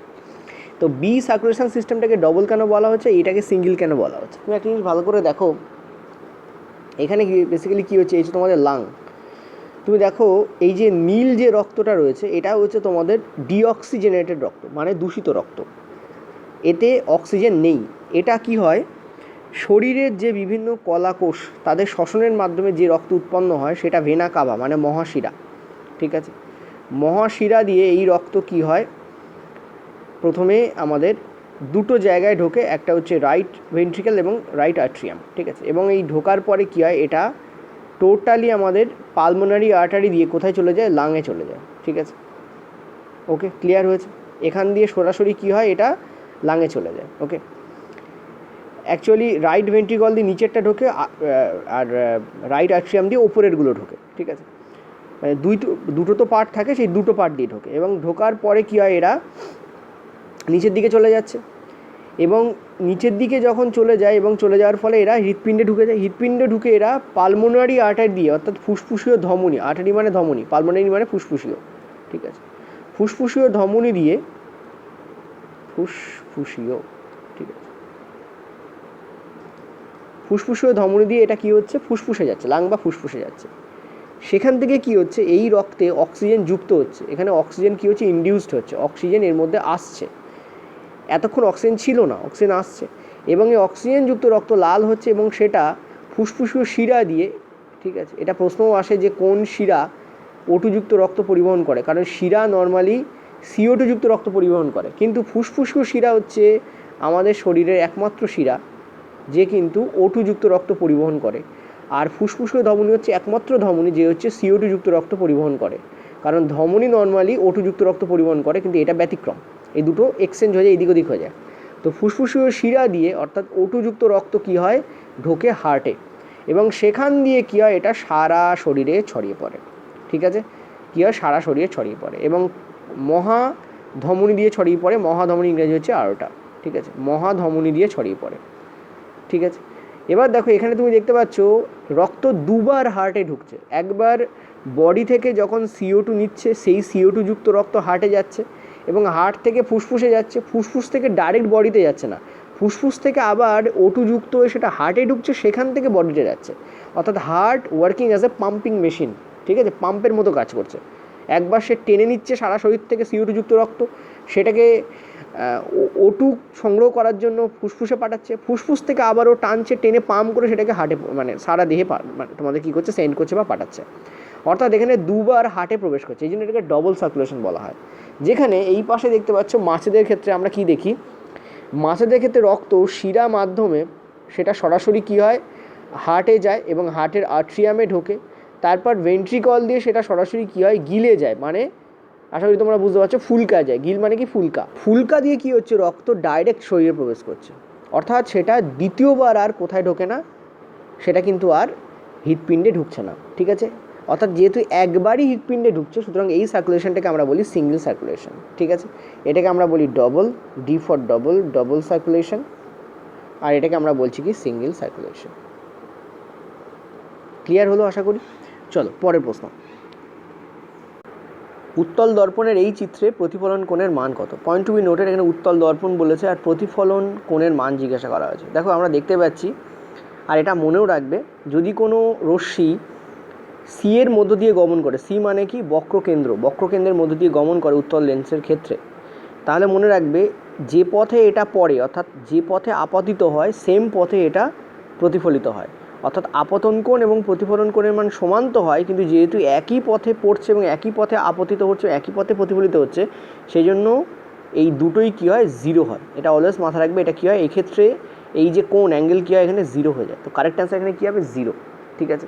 আরও দুটো ওয়ে আছে, আমি তোমাদের বলে দিই। ধরো এই তোমাদের আরেকটা উত্তল লেন্স, ঠিক আছে, আর একটা রশ্মি এসে প্রিন্সিপাল অ্যাক্সিসের সমান্তরালে এখানে পড়লো, ঠিক আছে। যখন প্রিন্সিপাল অ্যাক্সিসের সমান্তরালে পড়ে তখন মনে হয় যেন এটা ফোকাস দিয়ে বেরিয়ে যাচ্ছে, ঠিক আছে। এটা মনে রাখবে, প্রিন্সিপাল অ্যাক্সিসের সমান্তরালে যদি কোনো রশ্মি পড়ে তাহলে মনে হয় যেন সেটা ফোকাস দিয়ে বেরিয়ে যাচ্ছে। কী দিয়ে বেরিয়ে যাচ্ছে, ফোকাস দিয়ে বেরিয়ে যাচ্ছে, এমনটা মনে হয়। যেহেতু এটা উত্তল দর্পণ, ফলে মনে হয় ফোকাস দিয়ে বেরিয়ে যাচ্ছে, কারণ এখানে রিয়েল ফোকাস থাকে না, ঠিক আছে।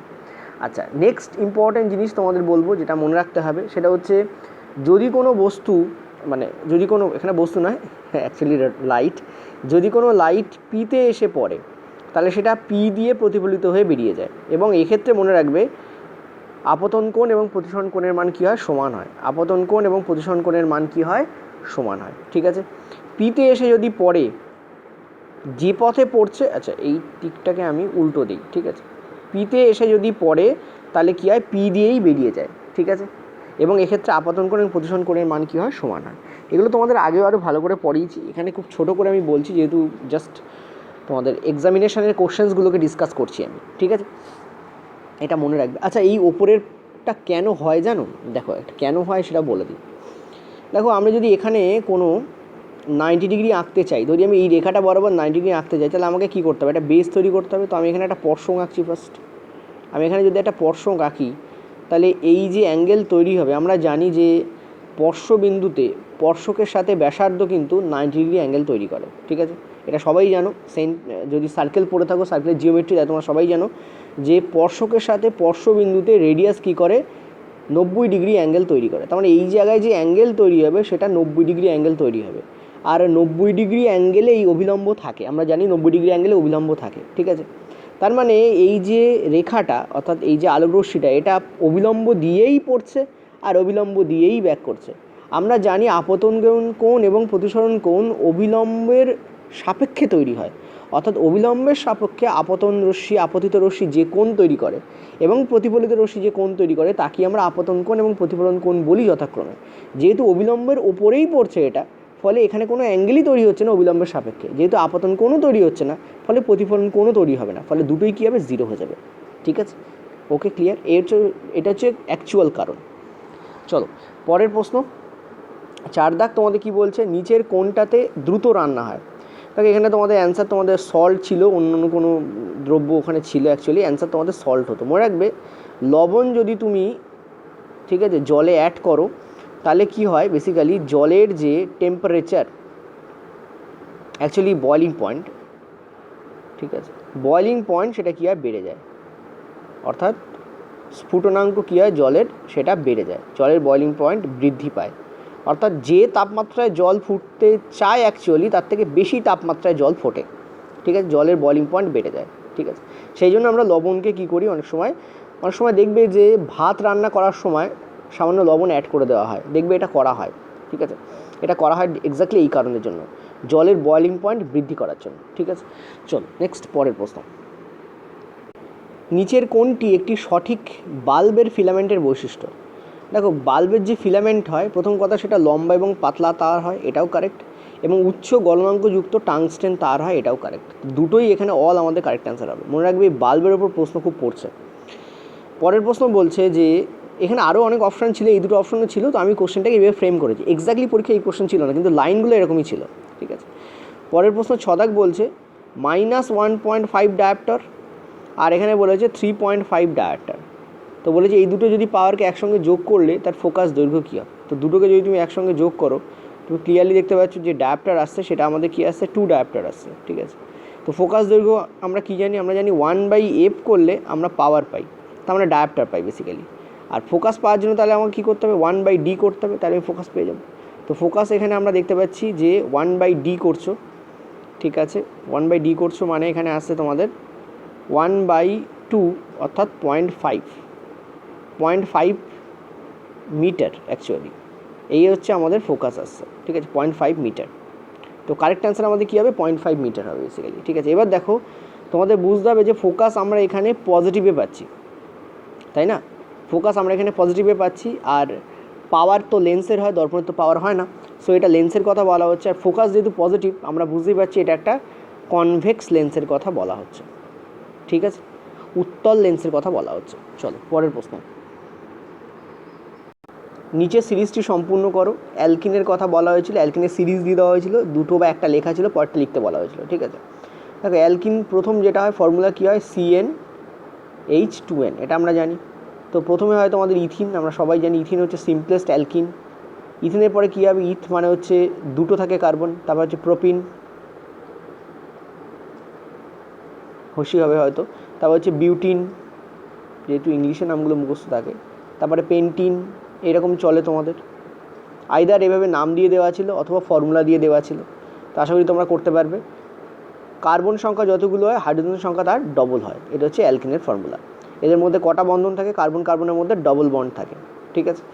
জৈব রসায়নের ক্লাস দেখে নাও, বুঝতে পারবে। সার্চ করো হাইড্রোকার্বন, WB এক্সাম পোর্টাল বলে বহু ভিডিও আছে।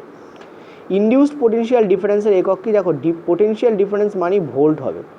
ইনডিউসড পোটেনশিয়াল ডিফারেন্স কি, যেখানে ভোল্ট নেই, তৈরি করা হচ্ছে, ঠিক আছে, তখন সেটাকে বলা হয় ইনডিউসড পোটেনশিয়াল ডিফারেন্স, তো এখানে ভোল্টই হবে। নেক্সট হচ্ছে পরের প্রশ্ন, বলেছে নিচের কোনটার ধাতব ধর্ম সবথেকে বেশি থাকে, ঠিক আছে। তো ক্লিয়ারলি দেখতে পাচ্ছ যত আমরা বাম দিকে যাব তত আমাদের অধাতব ধর্ম বাড়বে এবং ধাতব ধর্ম কী হবে, আমাদের কমবে। আর যত আমরা নিচের দিকে যাব তত আমাদের ধাতব ধর্ম কী হয়, বাড়ে, এবং অধাতব ধর্ম কী হয়, কমে যায়, ঠিক আছে। তো তুমি ক্লিয়ারলি দেখতে পাচ্ছ সালফার তো এখানে হবে না, কারণ সালফার তো অধাতু, সালফার তো প্রথমেই বাদ দাও, এস আছে সালফার আছে, সালফার তো বাদ দিয়ে দাও, সালফার তো অধাতু, এটা তো হবেই না, তো ধাতব ধর্ম নেই। এবার ম্যাগনেসিয়াম, বেরিলিয়াম এবং ক্যালসিয়াম আছে। তো আমরা জানি প্রথমে বেরিলিয়াম, তারপর ম্যাগনেসিয়াম, তারপর ক্যালসিয়াম থাকে। তো ক্যালসিয়ামের সবথেকে বেশি হবে, কারণ যত আমরা নিচের দিকে নামি তত আমাদের ধাতব ধর্ম বাড়তে থাকে। চলো পরের প্রশ্ন।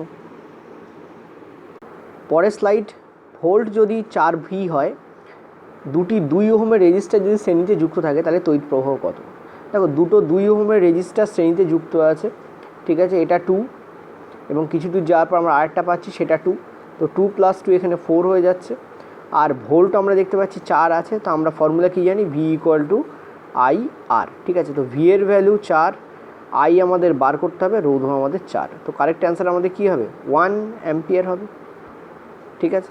নেক্সট পরের প্রশ্ন হচ্ছে, দেখো এটা একটা তোমাদের সমীকরণের উপর প্রশ্ন ছিল, বলে দিচ্ছি প্রশ্নটা কী ছিল।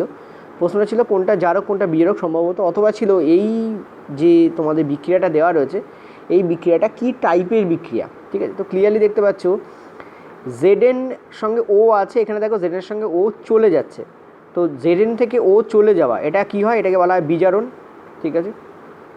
ক্লিয়ারলি দেখতে পাচ্ছি এটা আমাদের কী হচ্ছে, এটা এক প্রকারের বিজারণ হচ্ছে। আর আমরা দেখতে পাচ্ছি এই যে CO, ঠিক আছে, সিওতে দেখো একটা ও ছিল, এখানে ডবল ও হয়ে যাচ্ছে, মানে এটা কী হচ্ছে, এটা হচ্ছে জারণ। তো এটা কিন্তু জারণ বিজারণ টাইপের একটা বিক্রিয়া, ঠিক আছে। আচ্ছা পরের প্রশ্ন হচ্ছে নিচের কোনটি দিয়ে গাছ শ্বসন করে। দেখো এখানে আমি অনেক জায়গা থেকে খবর পেয়েছি যে এখানে স্টোমাটা কথাটা ছিল না, ঠিক আছে। দেখো যদি আমরা বলি রেসপিরেশন বা শ্বসন গাছ সাধারণত করে স্টোমাটা দিয়ে, ঠিক আছে, কিন্তু আরও দুটো জিনিস দিয়ে করে। দেখো স্টোমাটা হচ্ছে একটা সিঙ্গুলার শব্দ, ঠিক আছে। এবার এই স্টোমাটা ছিল না, স্টোমাটা থাকলে স্টোমাটা অ্যান্সার হতো।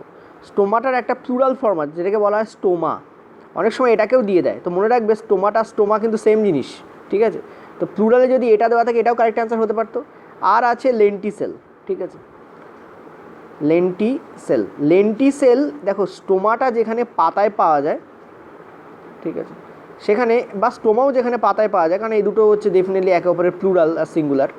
তো লেন্টিসেল কিন্তু কাণ্ড আর মূলের যে উপরিভাগ সেখানে পাওয়া যায়, ঠিক আছে, মূলের যে ত্বক সেখানে পাওয়া যায়। অ্যাকচুয়ালি এটাকে পেরিডার্ম বলা হয়, বাইরের যে ত্বক সেটাকে বলা হয় পেরিডার্ম, ঠিক আছে। তো মূলের যে ত্বক পেরিডার্ম তাতে কিন্তু এই লেন্টিসেল পাওয়া যায়, ঠিক আছে। যেখানে স্টোমাটা সাধারণত সকালবেলা কাজ করে, সাধারণত কাজ করে বলেছি, তবে রাত্রিবেলা কাজ করতে পারে, সেখানে লেন্টিসেল মেনলি রাত্রিবেলা কাজ করে, ঠিক আছে। এই ছোটো ছোটো পয়েন্ট খেয়াল রাখতে পারো পড়ে যাওয়ার সময়। সম্ভবত লেন্টিসেল ছিল, তবে স্টোমাও থাকতে পারতো, স্টোমা থাকলেও কিন্তু অনেকে ঘাবড়ে যেত। চলো নেক্সট পরের প্রশ্ন। আচ্ছা, এটা পরের স্লাইড। আচ্ছা, আমি নিচ থেকে স্টার্ট করছি। Ionic potential. দেখো, আয়নিক পোটেনশিয়াল কাকে বলা হয়? রেশিও অফ ইলেকট্রিক চার্জ, অর্থাৎ কতটা ইলেকট্রিক চার্জ আছে, রেশিও অফ ইলেকট্রিক চার্জ, ঠিক আছে। আর তার সাথে রেশিও অফ ইলেকট্রিক চার্জ আর তার সাথে radius of the ion, radius of ion, ঠিক আছে। এই দুটোর মধ্যে যে রেশিও হয় সেটা কি বলা হয়? আয়নিক পোটেনশিয়াল, ঠিক আছে। একটা আয়ন আছে, তার রেডিয়াস কতটা আর তার সাথে তার ইলেকট্রিক চার্জ কতটা আছে তাতে, ঠিক আছে। আমি এটাকে রেশিও অফ না বলে, এটা রেশিও তো দেখাই যাচ্ছে, তো আমি এখানে উপরে ইলেকট্রিক চার্জ লিখে দিই, তাহলে বেটার বুঝতে পারবে। ইলেকট্রিক চার্জ, ঠিক আছে। অর্থাৎ দেখতে পাচ্ছ আয়নের রেডিয়াস কতটা আর তাতে কতটা ইলেকট্রিক চার্জ আছে, এই দুটোর মধ্যে যে রেশিও তাকে আমরা বলি আয়নিক পোটেনশিয়াল। মনে রাখবে, আয়নিক পোটেনশিয়াল বিহেভ করে আয়নাইজেশন এনার্জির মতো। আমরা জানি যে পিরিয়ডিক টেবিলে আয়নাইজেশন এনার্জি যেমন নিচে গেলে কমে যায়, তেমন আয়নিক পোটেনশিয়ালও নিচে গেলে কমে যায়।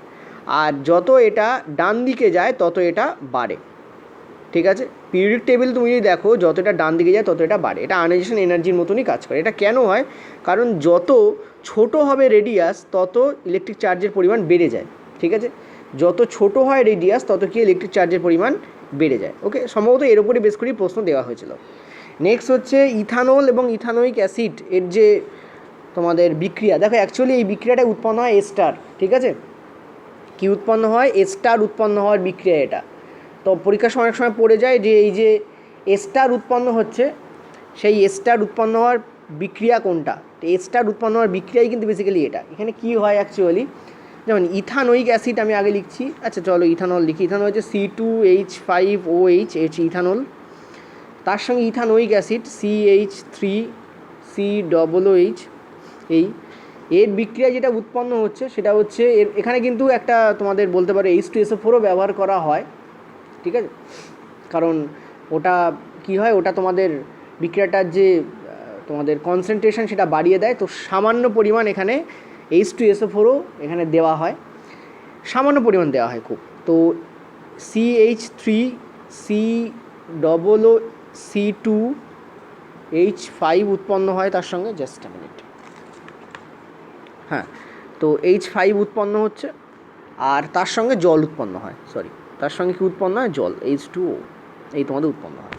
এটা হচ্ছে তোমাদের পুরো প্রক্রিয়া। এটাকে মাথায় রাখবে। এস্টার তৈরি হওয়ার প্রক্রিয়া অনেক সময় এরকম ডাইরেক্ট দেয়, ইথানল এবং ইথানোয়িক অ্যাসিডের বিক্রিয়া নিচের কোনটা উৎপন্ন হয়, তো এস্টার বলে দিলেই হয়। সম্ভবত অপশানে এস্টারই ছিল, ঠিক আছে। কারণ এত বড় বিক্রিয়া আমার মনে হয় না দেবে, আবার দিতেও পারে, এখন যা ট্রেন চলছে দিতেই পারে। নেক্সট হচ্ছে পরের প্রশ্ন, তোমাদের এখানে বলছে যে 220 ভোল্ট আর 22,000 ওয়াটের একটা হিটার আছে, 4 ঘন্টা ধরে 10 দিন ধরে চললে সেটা কতটা এনার্জি তোমার কি করবে? কনজিউম করবে। চলো করে নেওয়া যাক। দেখো এখানে আমাদের কি বলেছে, 220 ভোল্ট আর 22,000 ওয়াট। দেখো এই 22,000 ওয়াটটা এখানে দেওয়াই আছে, যেহেতু দেওয়াই আছে সুতরাং আমাদের আর কোনো প্রবলেম নেই, আমরা ডাইরেক্ট এখানে কাজ করতে পারি, ঠিক আছে। তো এখানে বেসিক্যালি কী বলেছে, কতটা এনার্জি আমাদের এখানে লাগবে, ইলেকট্রিক এনার্জি কতটা লাগবে। দেখো ইলেকট্রিক এনার্জি, ঠিক আছে, আমি এনার্জি বলে লিখছি। ইলেকট্রিক এনার্জির যে ফর্মুলা হয় সেটা হয় পাওয়ার, অর্থাৎ ইলেকট্রিক পাওয়ার ইন্টু টাইম, ঠিক আছে, পাওয়ার ইন্টু টাইম। তো পাওয়ার আমি কী করে বার করবো? দেখো পাওয়ার এখানে অলরেডি দেওয়া আছে ওয়াটে, ওয়াটই তো পাওয়ারের একক, ঠিক আছে। সো অনেক বেশি ইজি করে দিয়েছে, ভোল্ট আমাদের এখানে লাগবে না। অ্যাকচুয়ালি ভোল্ট ব্যবহার করা হয় পাওয়ারকে বার করার জন্য, কারণ সেখানে আবার অ্যাম্পিয়ার দেওয়া থাকে, ঠিক আছে। তো যেহেতু আমাদের ওয়াট ডাইরেক্ট দেওয়া রয়েছে, ডাইরেক্ট পুট করে ফেলো। প্রবলেম হচ্ছে অ্যান্সার যেটা ছিল সেটা কিলোওয়াট আওয়ারে ছিল, কারণ এনার্জি কিলোওয়াট আওয়ারে বেরোয় বা ইউনিটে আসে, ঠিক আছে।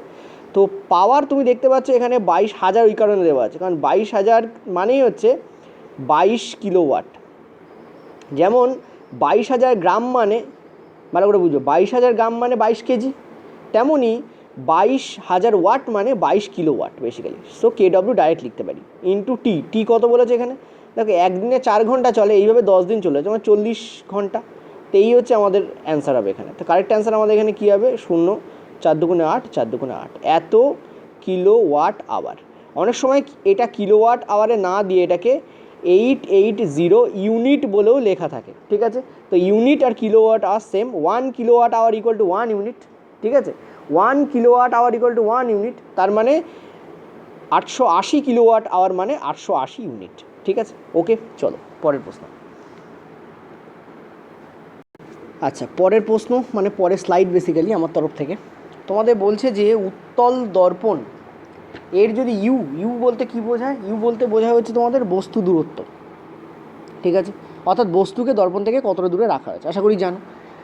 এম যদি -3 হয় তাহলে ভি কত। বেসিক্যালি আমার মনে হচ্ছে এই প্রশ্নটা একটু রং আছে। এই প্রশ্নটা যদিও একটা স্ক্রিনশটের মাধ্যমে আমার কাছে দেওয়া হয়েছে এবং সে দাবি করেছে যে এটা অথেন্টিক, কিন্তু আমার মনে হচ্ছে যদি এই প্রশ্নটা এক্স্যাক্টলি দেওয়া হয় রেলের পরীক্ষাতে তাহলে এই প্রশ্নটা একটু রং কেন, দুটো কারণে রং। এক, এম এ মাইনাস আছে আর এম একের থেকে বড়, তাই, ঠিক আছে, point to be noted. M A minus আছে আর এম একের থেকে বড়, এই জন্য এই প্রশ্নটা রং হওয়া উচিত, ঠিক আছে।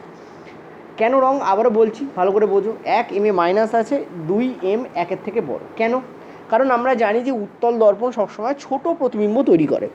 যেহেতু উত্তল দর্পণ ছোট প্রতিবিম্ব তৈরি করে, তার মানে ম্যাগনিফিকেশান হবে আমাদের <1, ঠিক আছে। এর ম্যাগনিফিকেশান কী হবে আমাদের, <1 হবে। এর যে ম্যাগনিফিকেশানের ভ্যালু, সাপোজ এর ম্যাগনিফিকেশান এক্স এলো, সেটা <1 হতে হবে। আর আমরা এটাও জানি যে উত্তল দর্পণ সবসময় আমাদের ভার্চুয়াল প্রতিবিম্ব তৈরি করে, অর্থাৎ অসৎ প্রতিবিম্ব তৈরি করে। আর অসৎ প্রতিবিম্ব সোজা হয়, সুতরাং সোজা প্রতিবিম্বের সামনে মাইনাস ইউজ হয় না ম্যাগনিফিকেশানে, অতএব এখানে পজিটিভ হওয়া উচিত ছিল, ঠিক আছে। ক্লিয়ার হয়েছে?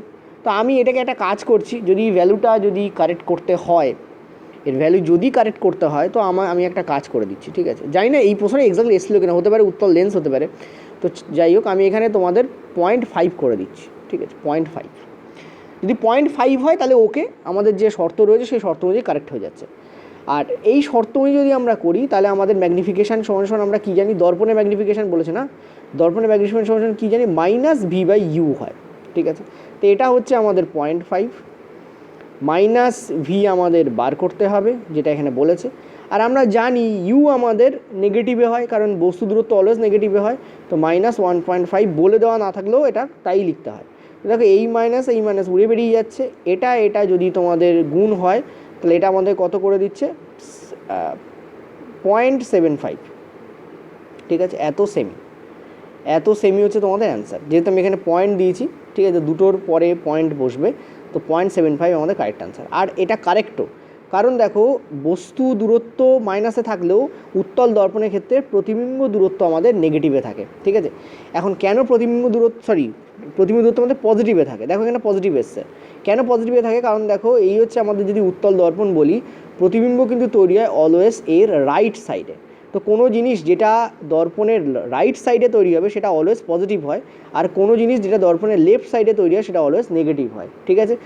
অসৎ প্রতিবিম্ব কিন্তু অলওয়েজ দর্পণের রাইট সাইডেই তৈরি হয়, এটা মাথা রাখবে। অসৎ প্রতিবিম্ব অলওয়েজ কোথায় তৈরি হয়, দর্পণের রাইট সাইডে, ঠিক আছে। তো কারেক্ট অ্যান্সার আমাদের কী হবে এখানে, 0.75 সেমি। যদি আমরা 0.5 নেই তাহলে অ্যান্সার আমাদের 0.75 সেমি আসছে, যেটা কারেক্ট। নেক্সট হচ্ছে তোমাদের বলেছিল ডোবার্নিয়ারের যে ট্রায়াড আছে তার মধ্যে কোনটা ছিল না। দেখো আমরা জানি যে লিথিয়াম, প্রথম যে ট্রায়াড ছিল সেটা লিথিয়াম, সোডিয়াম এবং পটাশিয়ামের ছিল, ঠিক আছে। পরের যে তোমাদের ট্রায়াড ছিল সেটা ছিল ক্যালসিয়াম, স্ট্রনশিয়াম এবং বেরিয়ামের ওপরে, ঠিক আছে। নেক্সট যে তোমাদের ট্রায়াড ছিল আমরা জানি সেটা ছিল হচ্ছে মনে করতে দাও, হ্যালোজেনের ওপর ছিল না। আসলে এনসিইআরটিতে তোমাদের 3টে ট্রায়াড আছে, কিন্তু গুগল যদি সার্চ করো তাহলে 5টা ট্রায়াড পাওয়া যায়।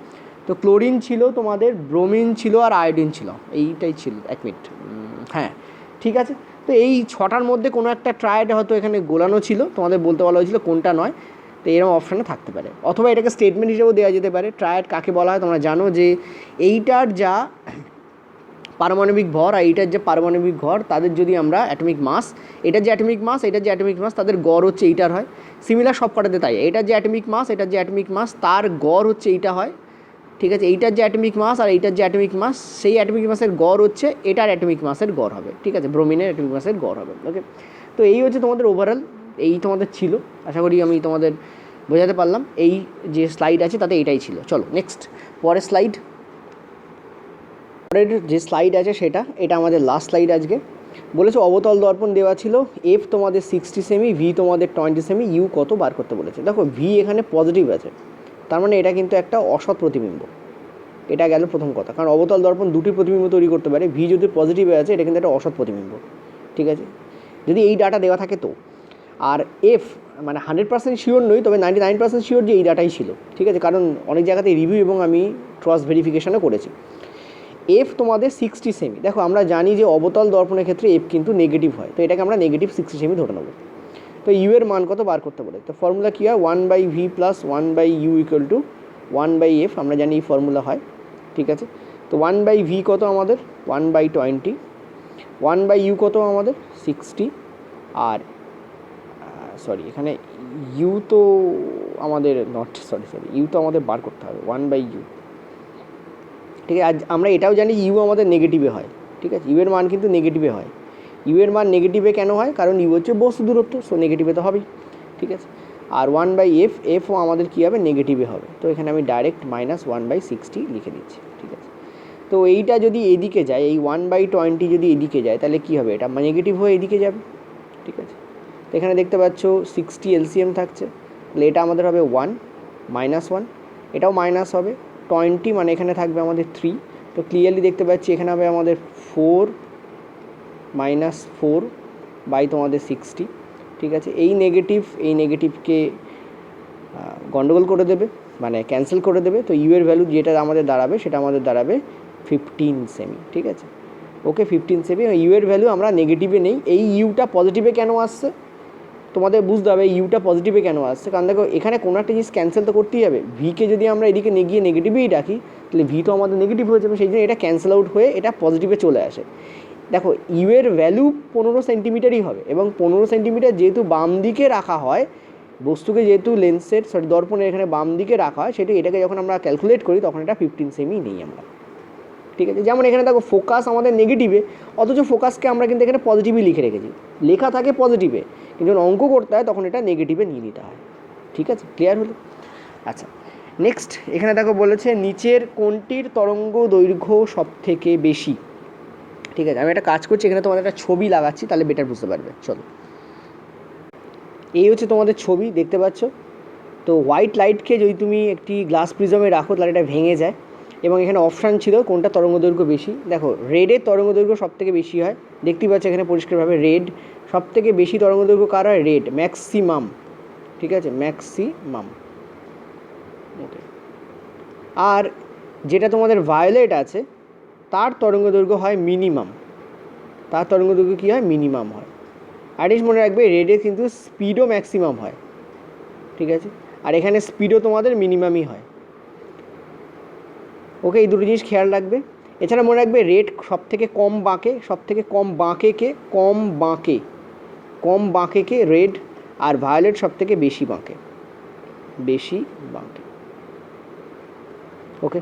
অর্থাৎ ডেভিয়েশন অফ অ্যাঙ্গেল রেডের ক্ষেত্রে কম হবে, ডেভিয়েশন অফ অ্যাঙ্গেল ভায়োলেটের ক্ষেত্রে বেশি হবে। তো এই টোটাল প্রশ্ন আমি তোমাদের রাখতে পেরেছিলাম, আশা করি বোঝাতে পারলাম। যতটা চেষ্টা করেছি তোমাদের এক্সট্রা ইনফরমেশান দিয়ে ভরিয়ে দিতে চেষ্টা করেছি করার, জানি না কতটা পেরেছি। যদি কোনো ভিডিওর যদি কোনো কোশ্চেন্সে সামান্য সিলি মিস্টেক অনেক সময় হয়ে যায়, যদি হয় কমেন্টে বলো, চেষ্টা করবো সেটাকে নেক্সট ভিডিওতে এক্সপ্লেন করে দেওয়ার। ওকে, থ্যাংক ইউ।